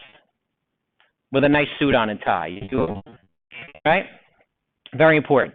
So like I said, floods, hurricanes, etc. So this one slide is really good to understand all those points, which is not hard to say, oh, I never want to invest in the stock market again when I go over this with people. They're like, I didn't realize. I'm like, no. That's why it's good you're here. So let's think of home buyers' priorities. You're used to this. Updated kitchens, big floor plans, kitchens, office, technology, energy efficiency. Now, the two bottom ones are going to be similar to both, good location and low maintenance. All right? So what do investors want? A clean and functional space, good location, low maintenance. They want a return on investment. Long-term passive cash flow, low technology. More technology means more things to break. You know, great. And someone else is paying for the asset. That's the main thing we want. Who's going to pay for my Google? Wait a second. I can invest in the stock. I can invest in real estate, and in the long run, I'm not paying a penny for it. Are you going to pay for my Google investment over time, like I could do with my rental properties? If not, then it sounds like a very bad deal. And they say, but wait. I'm like, no, just tell me how I'm wrong. As my mom would say, don't argue with Chris. Right. So we're going to go through a real analysis. I have $200,000 to invest. You hear me talking about it all day. Someone comes to my office. I'm going to have a $200,000 Google investment, or I'm going to buy 4 $200,000 rental properties for $50,000 down each. Right? Simple. We all understand it. What's better? I'm going to show you exactly what's better. Okay, so first thing we look at is the value of the asset. Let's say I haven't sold anything. I just bought properties. I bought the Google, and I give Google a 10% increase over 15 years. No reduction, 10% across the board. It's worth $835,000 after 15 years. And 15 years becomes important in a minute. Okay, makes sense to everybody? Now, in my rental properties, remember, I bought $800,000 worth of rental properties, not $200,000, right? And so an average of 3.4% average increase in value of homes around the country. It's average, small. Then I have $1.2 million of property value, right? So just that alone, my rental fair market value benefit is $373,000 over time, and that's with conservative numbers. So that alone, my rentals are better. I don't know about you, but plus with all the benefits we talked about a few minutes ago, advantages, this, and there's no guarantee that there's much more of a guarantee I'm going to get the 3% increase on the rental property, right? Much more, because it's based in reality, than Google getting 10% a year for 15 years. So that looks better. All right, so now, under my plans, usually I have 15-year loans on the houses. So I want my clients in my investability analysis just to break even. Because a lot of people can't take the loss anyway because they make too much money if they had a rental loss, right? So at the end of year 15, day one of year 16, they're all paid off. And let's say I only have $1,000 each a month from them, which you guys know we can do, right? If I have a condo that's paid off around here, I can make $1,000 net a month, right, if I have no mortgage, principal, and interest.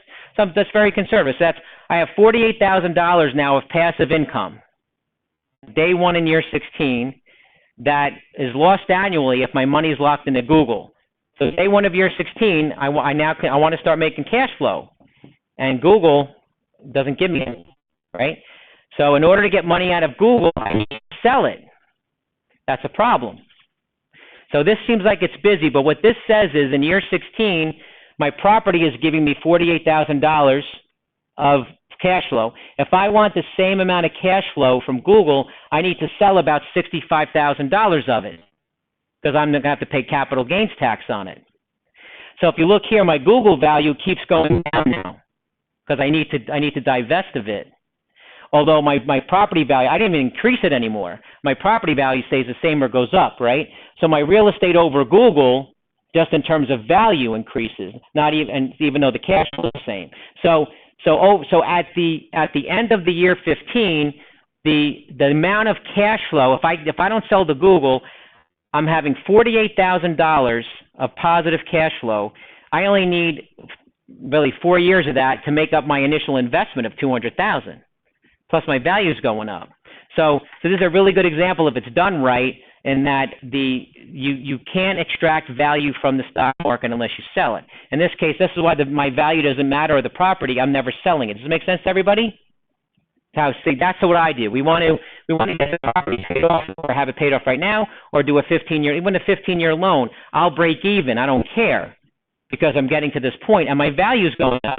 I'm making a return on investment. If I'm making 3.4% of my asset value, I'm not paying tax on that. That's a nice return, even with the rates today.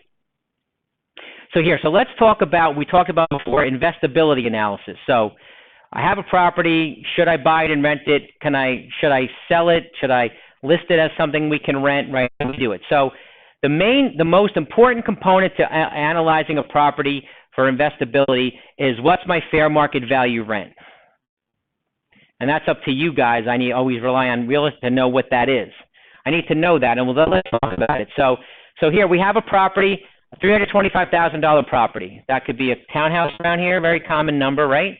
And so I can get $2,400 of rent for that a month. I have carrying costs of taxes and HOA fees totaling $750. So my mortgage payment to break even is $1,650. I have $1,650 left, right, of the $2,400. And so what I do is I back into the mortgage I'm going to need, right, at the bottom here. So I need, at 4%, I can get that monthly payment on a mortgage of $223,000, right? That's important to know. Okay, so good. So now I know what do I need, how much a mortgage, but let's see if it makes sense. How much money do I have to put down? This is what you're going to see. The fair market value rent is important. So we have here $325 is what I'm buying it for, right? My mortgage is $223,000. Great. That shows me I back into what's my down payment, right? So this guy's in my office saying, Chris, I have $100,000 to invest. And I say, well, Sally has this investment opportunity analyzed already. So look at that first. It's 31.36%. So putting a third down in a rental property is pretty normal. So that's great. That works. Now remember, if the rent was too low, right, then the number gets higher. That's why we need that fair market value rent. If the rent's only $1,800, that makes this whole thing skewed. I don't want to put down 60%. That's why knowing the rent, what are the comps on the rent, if you know what I'm saying. So then I also have here fix-up expenses, 10%. When I buy a rental property, I don't have crews of contractors, so I want something close to turnkey. I want to be within 10% of my money down so I can have it ready within a month to rent it. I like that, something very close to be ready, right? All right, so my out-of-pocket's $112,000. So this is important. I've invested $112,000 in this, right? And I know that my mortgage is paid. I'm going to have $223,000 of mortgage paid by somebody else. Okay? So important to remember, if my debt's going down, doesn't that mean that my net assets are going up? Right done. Thanks. So I have $14,871, which is 15 into this, right? Paid. So now people say, well, wait, Chris, I'm not getting any tax break on this. I'm not getting any net cash flow over the first 15 years because I have a mortgage to pay. I'm like, right.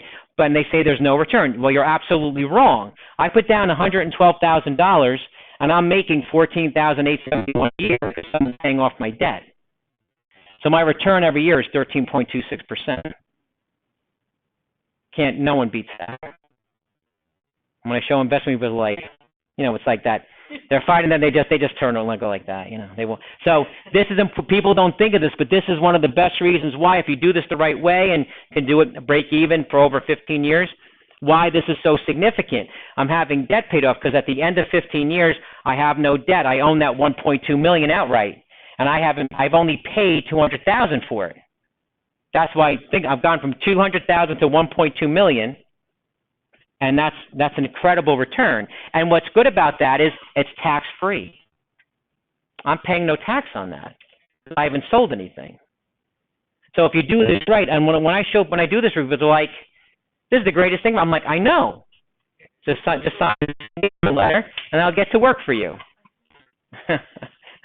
You understand? So you see how I would love to look at your properties, and this should be done for all of them. You say, how many examples? We have 20. Great.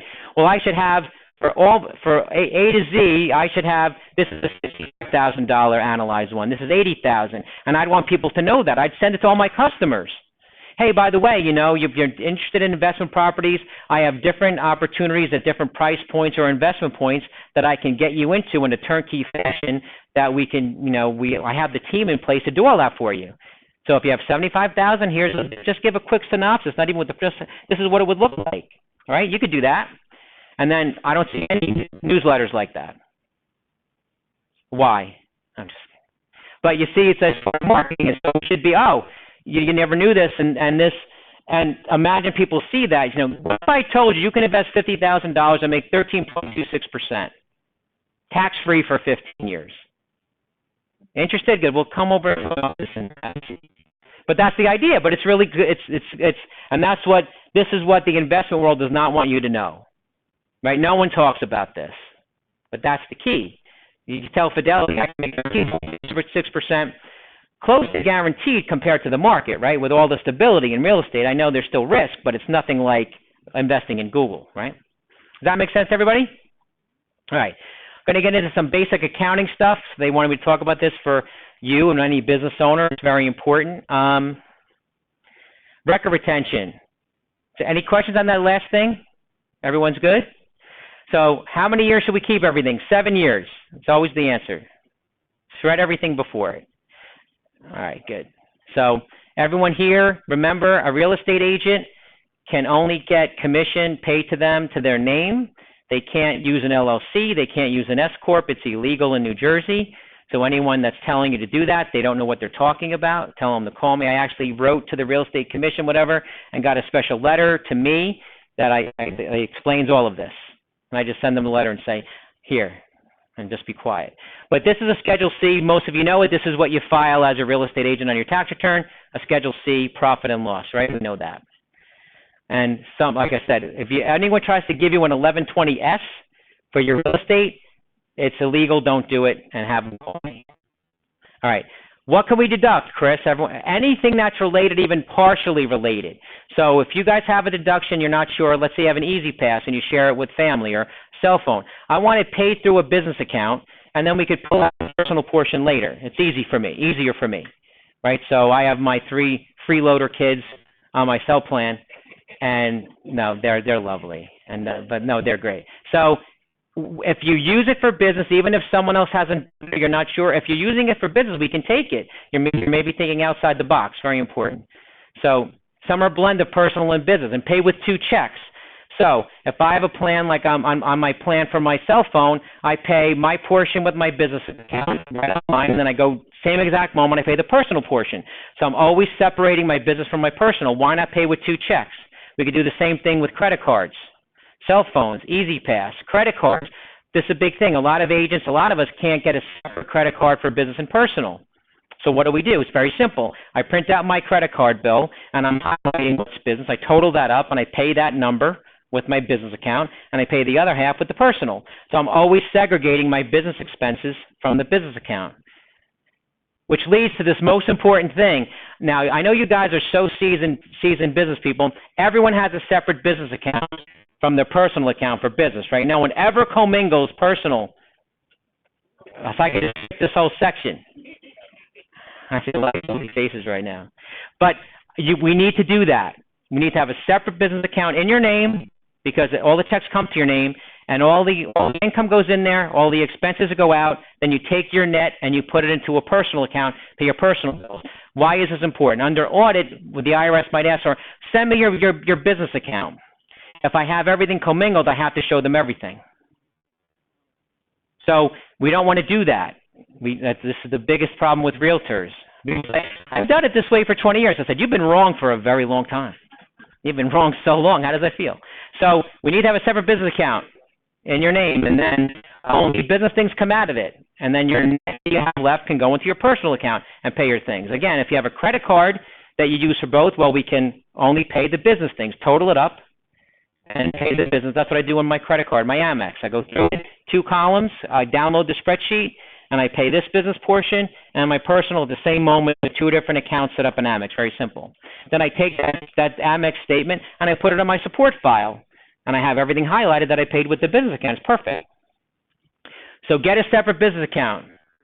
I promise here, not one. I know. So it feels like I've done this for a long time.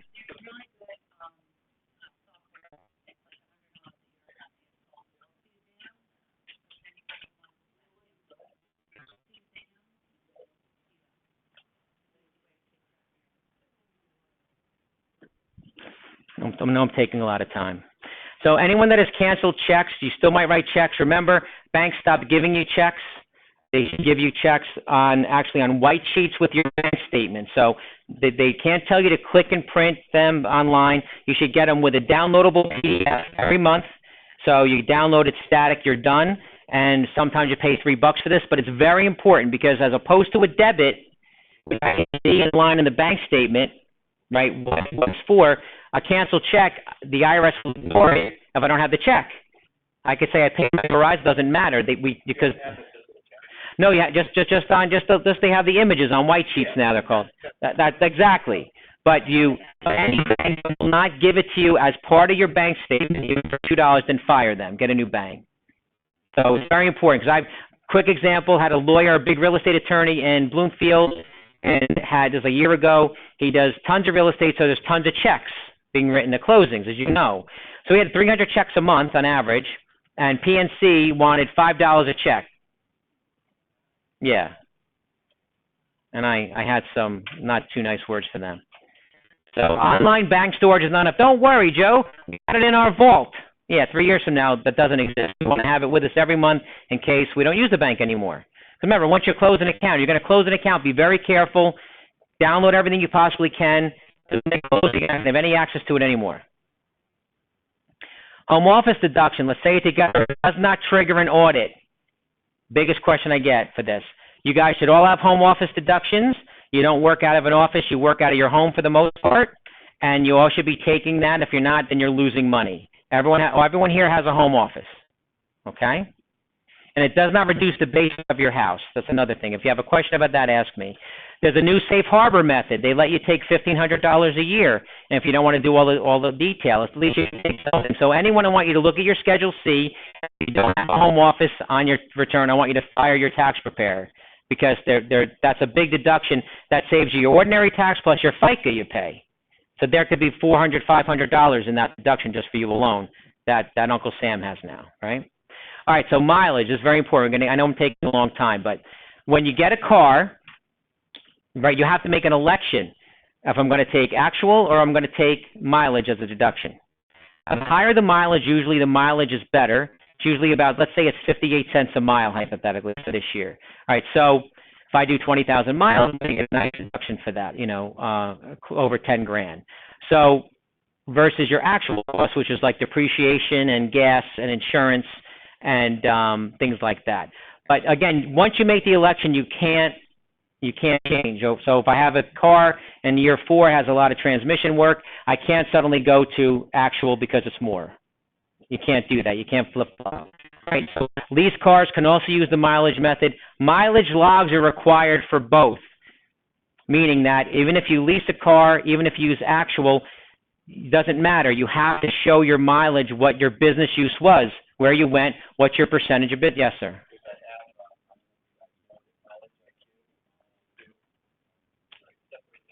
Very helpful.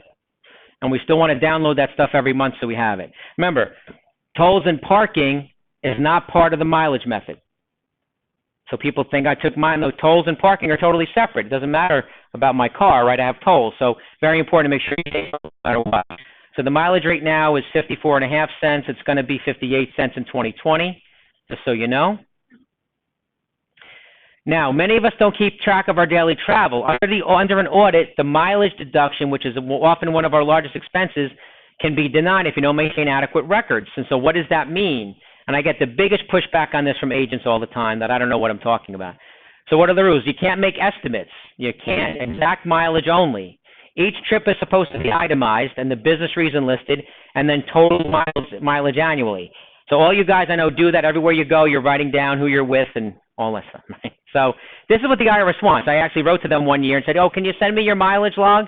They want, start-stop odometer readings for every stop of the day. So we know we're not doing that.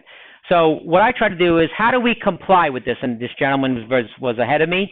There's mileage apps. They're helpful but limited. So how do we comply? How do we eventually get the IRS what they want. But one of the main things you can do that's very simple is use a calendar, an electronic calendar, which we all do. We should have the address where we're going and the calendar and also the client. If you do have one, you guys see a lot of houses without going to a client, but it can just be for you to review the house, whatever. So that's very important, is to have that, because if I have that, I can rebuild the mileage, right? Because remember, your home office, I start with 0 mileage because I'm leaving my house. Every mile I do out of my house is business, if it's during a business day, right? And so I know that if I have this and I have this calendar, I can say I live in Tinton Falls, went to Marlboro, went to Rumson, went here. We could eventually spreadsheet that out and give them, the IRS, the total miles, right? Right.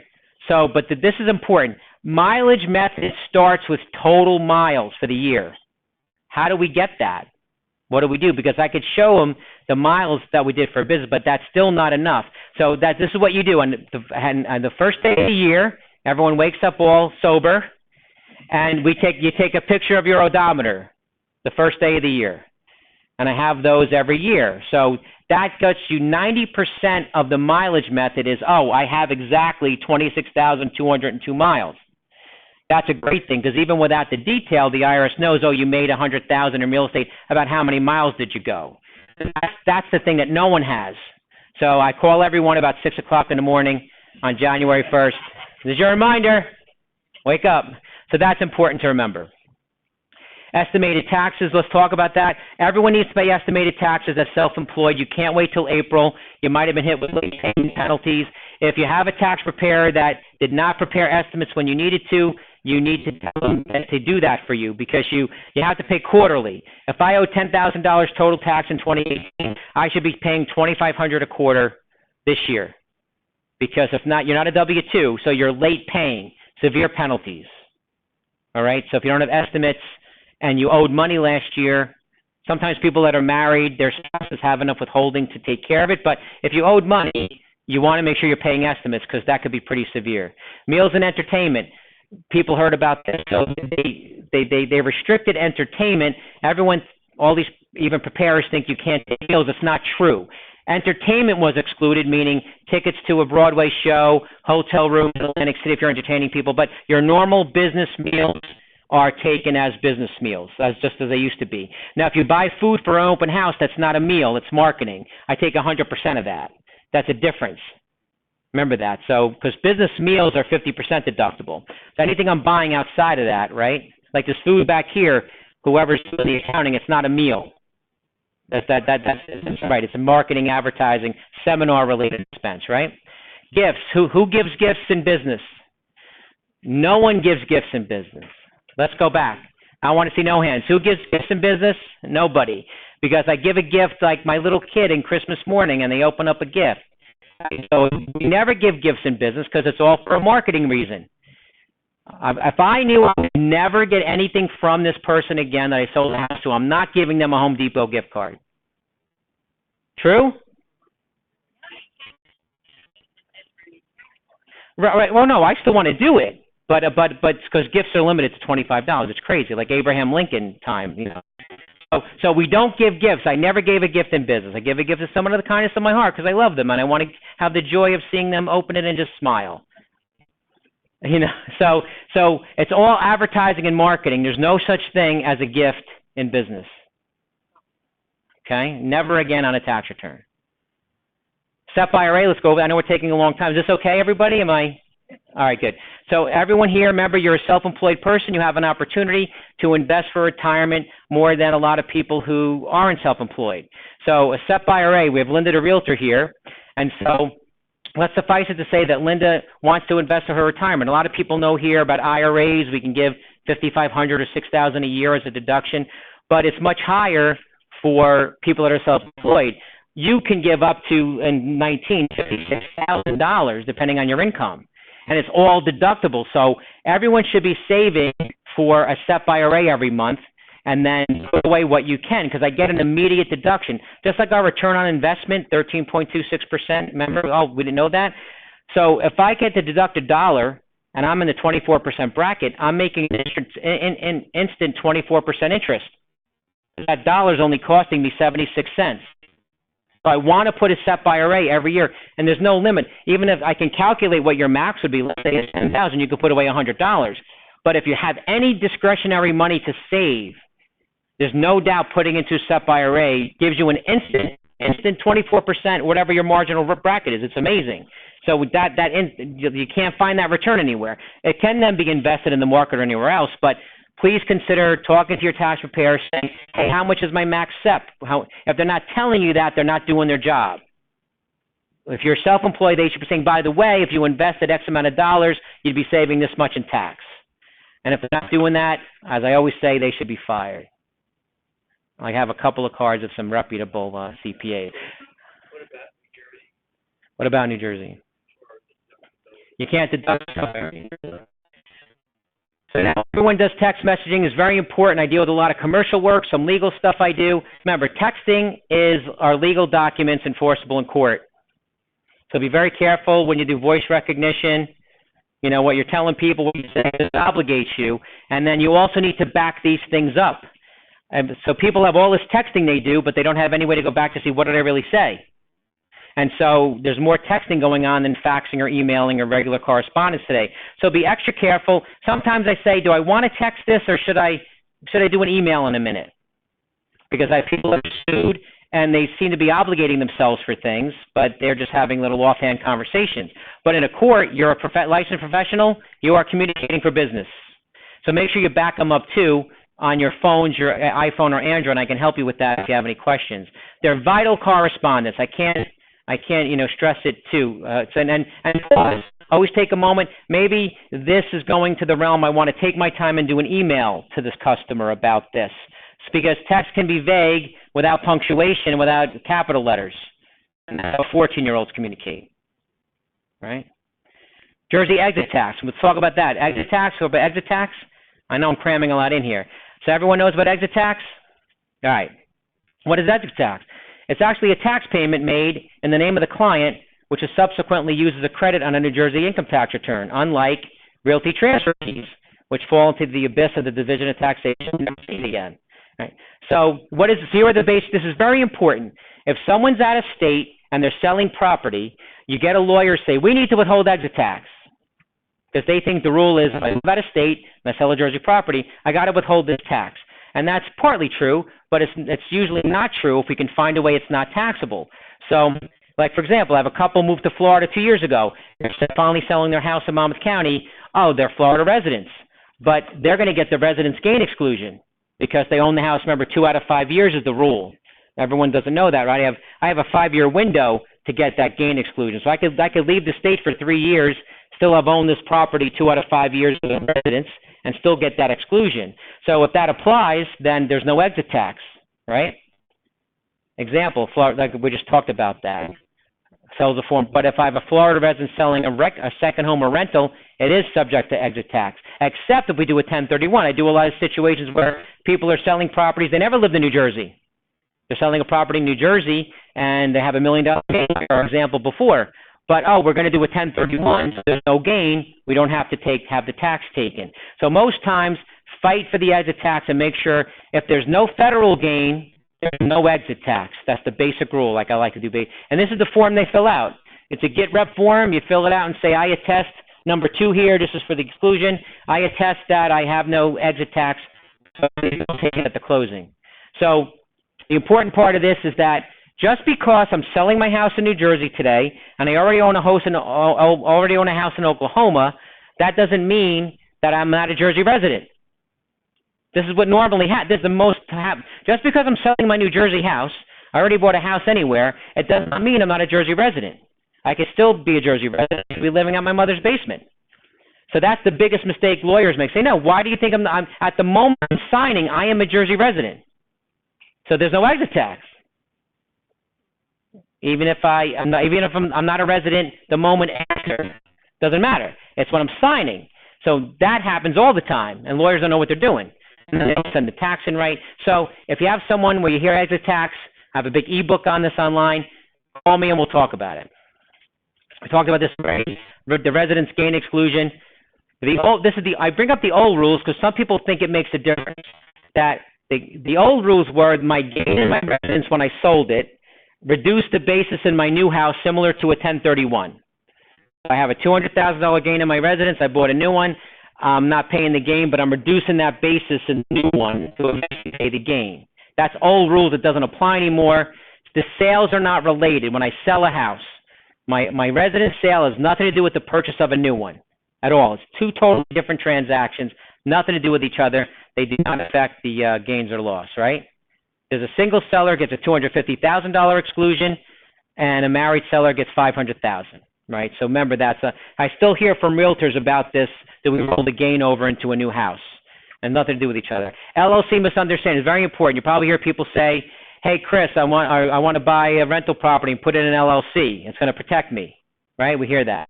Well, not necessarily true, and so this I bring up all the time.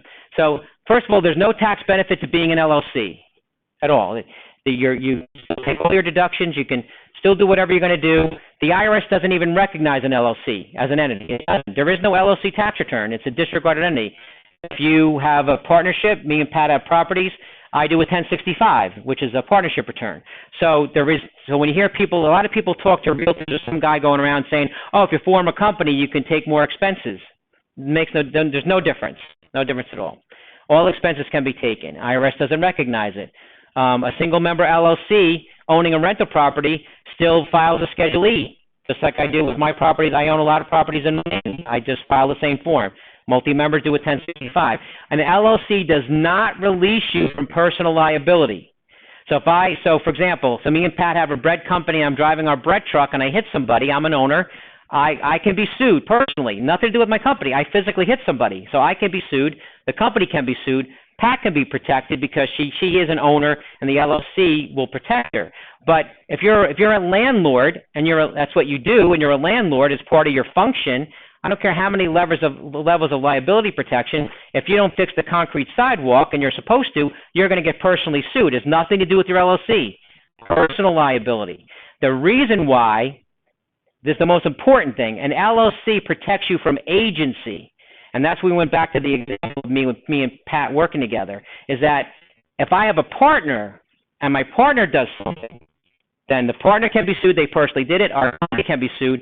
But I can't be held liable for the agent's work or the damage caused or liability. So that's the area but owning rental properties, I've dealt with a lot of them. If you have to be properly insured all the time. I've never had one client in my history that had the proper insurance on a residential or commercial investment property that came out of pocket for a penny when they were properly insured, whether they had an LLC or not.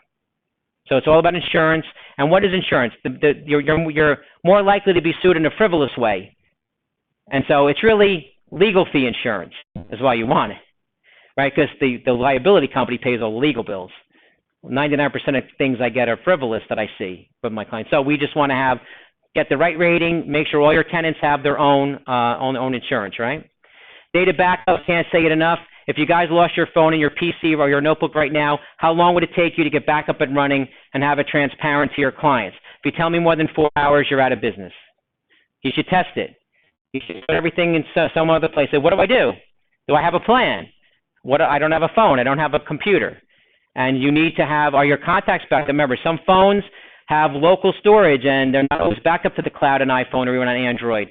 You want to make sure that your main contacts are linked at least to a Gmail account as a default, so they populate automatically even on an iPhone. So if you don't have a way to know, if you had to get to your contacts right now without your phone or computer, how long would it take you? Anyone? A long time? You might not be able to do it. And what if you need to send emails? So you need to test this. You need to test. I do a lot of disaster recovery work. I've done a lot of it.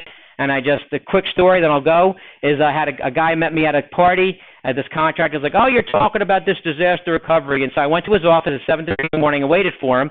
And I said, you can't go in your office. It's been destroyed by fire. There's nothing here. How long will it take you to work? So show me. So I don't know what I'm talking about. So I said, come on. Show me your plan. And he hired me, so it was good. So now last thing is I end with this beautiful scene.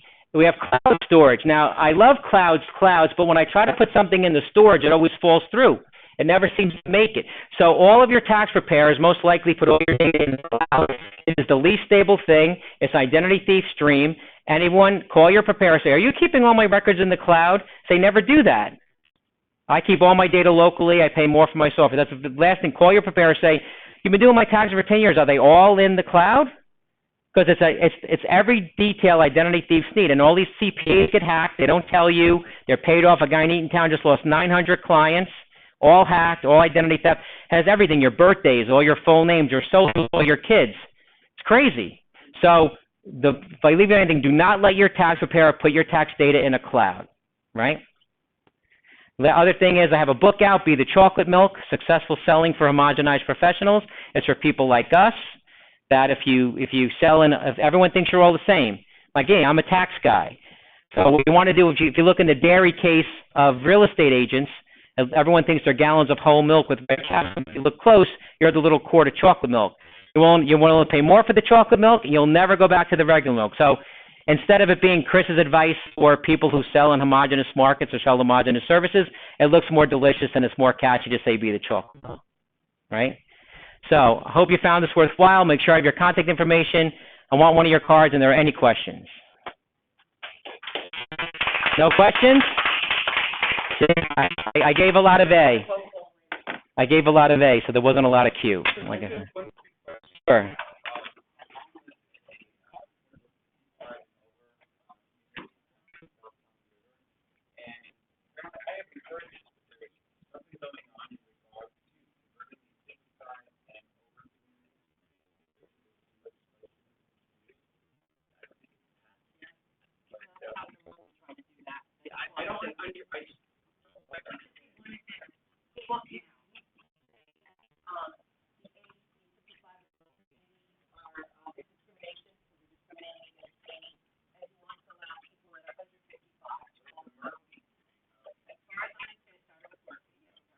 Yeah, all of them just want homogenous. Everyone's the same. There's no male, no female.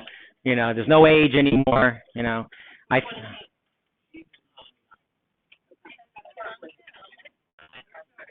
Well, thank you. Thank you so much. I will. You can.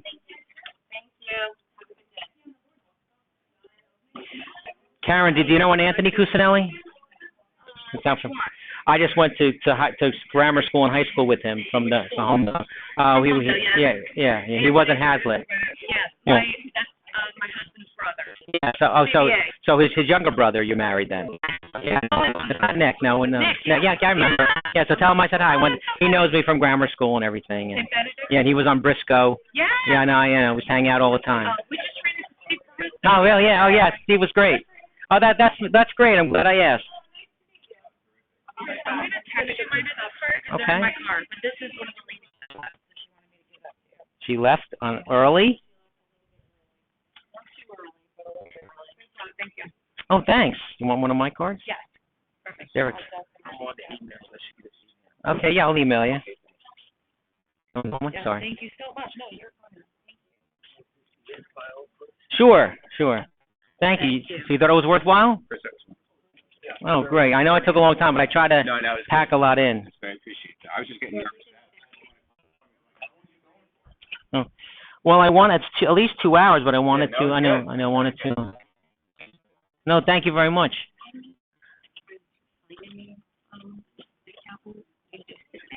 Of course, yeah. Just come and see me, and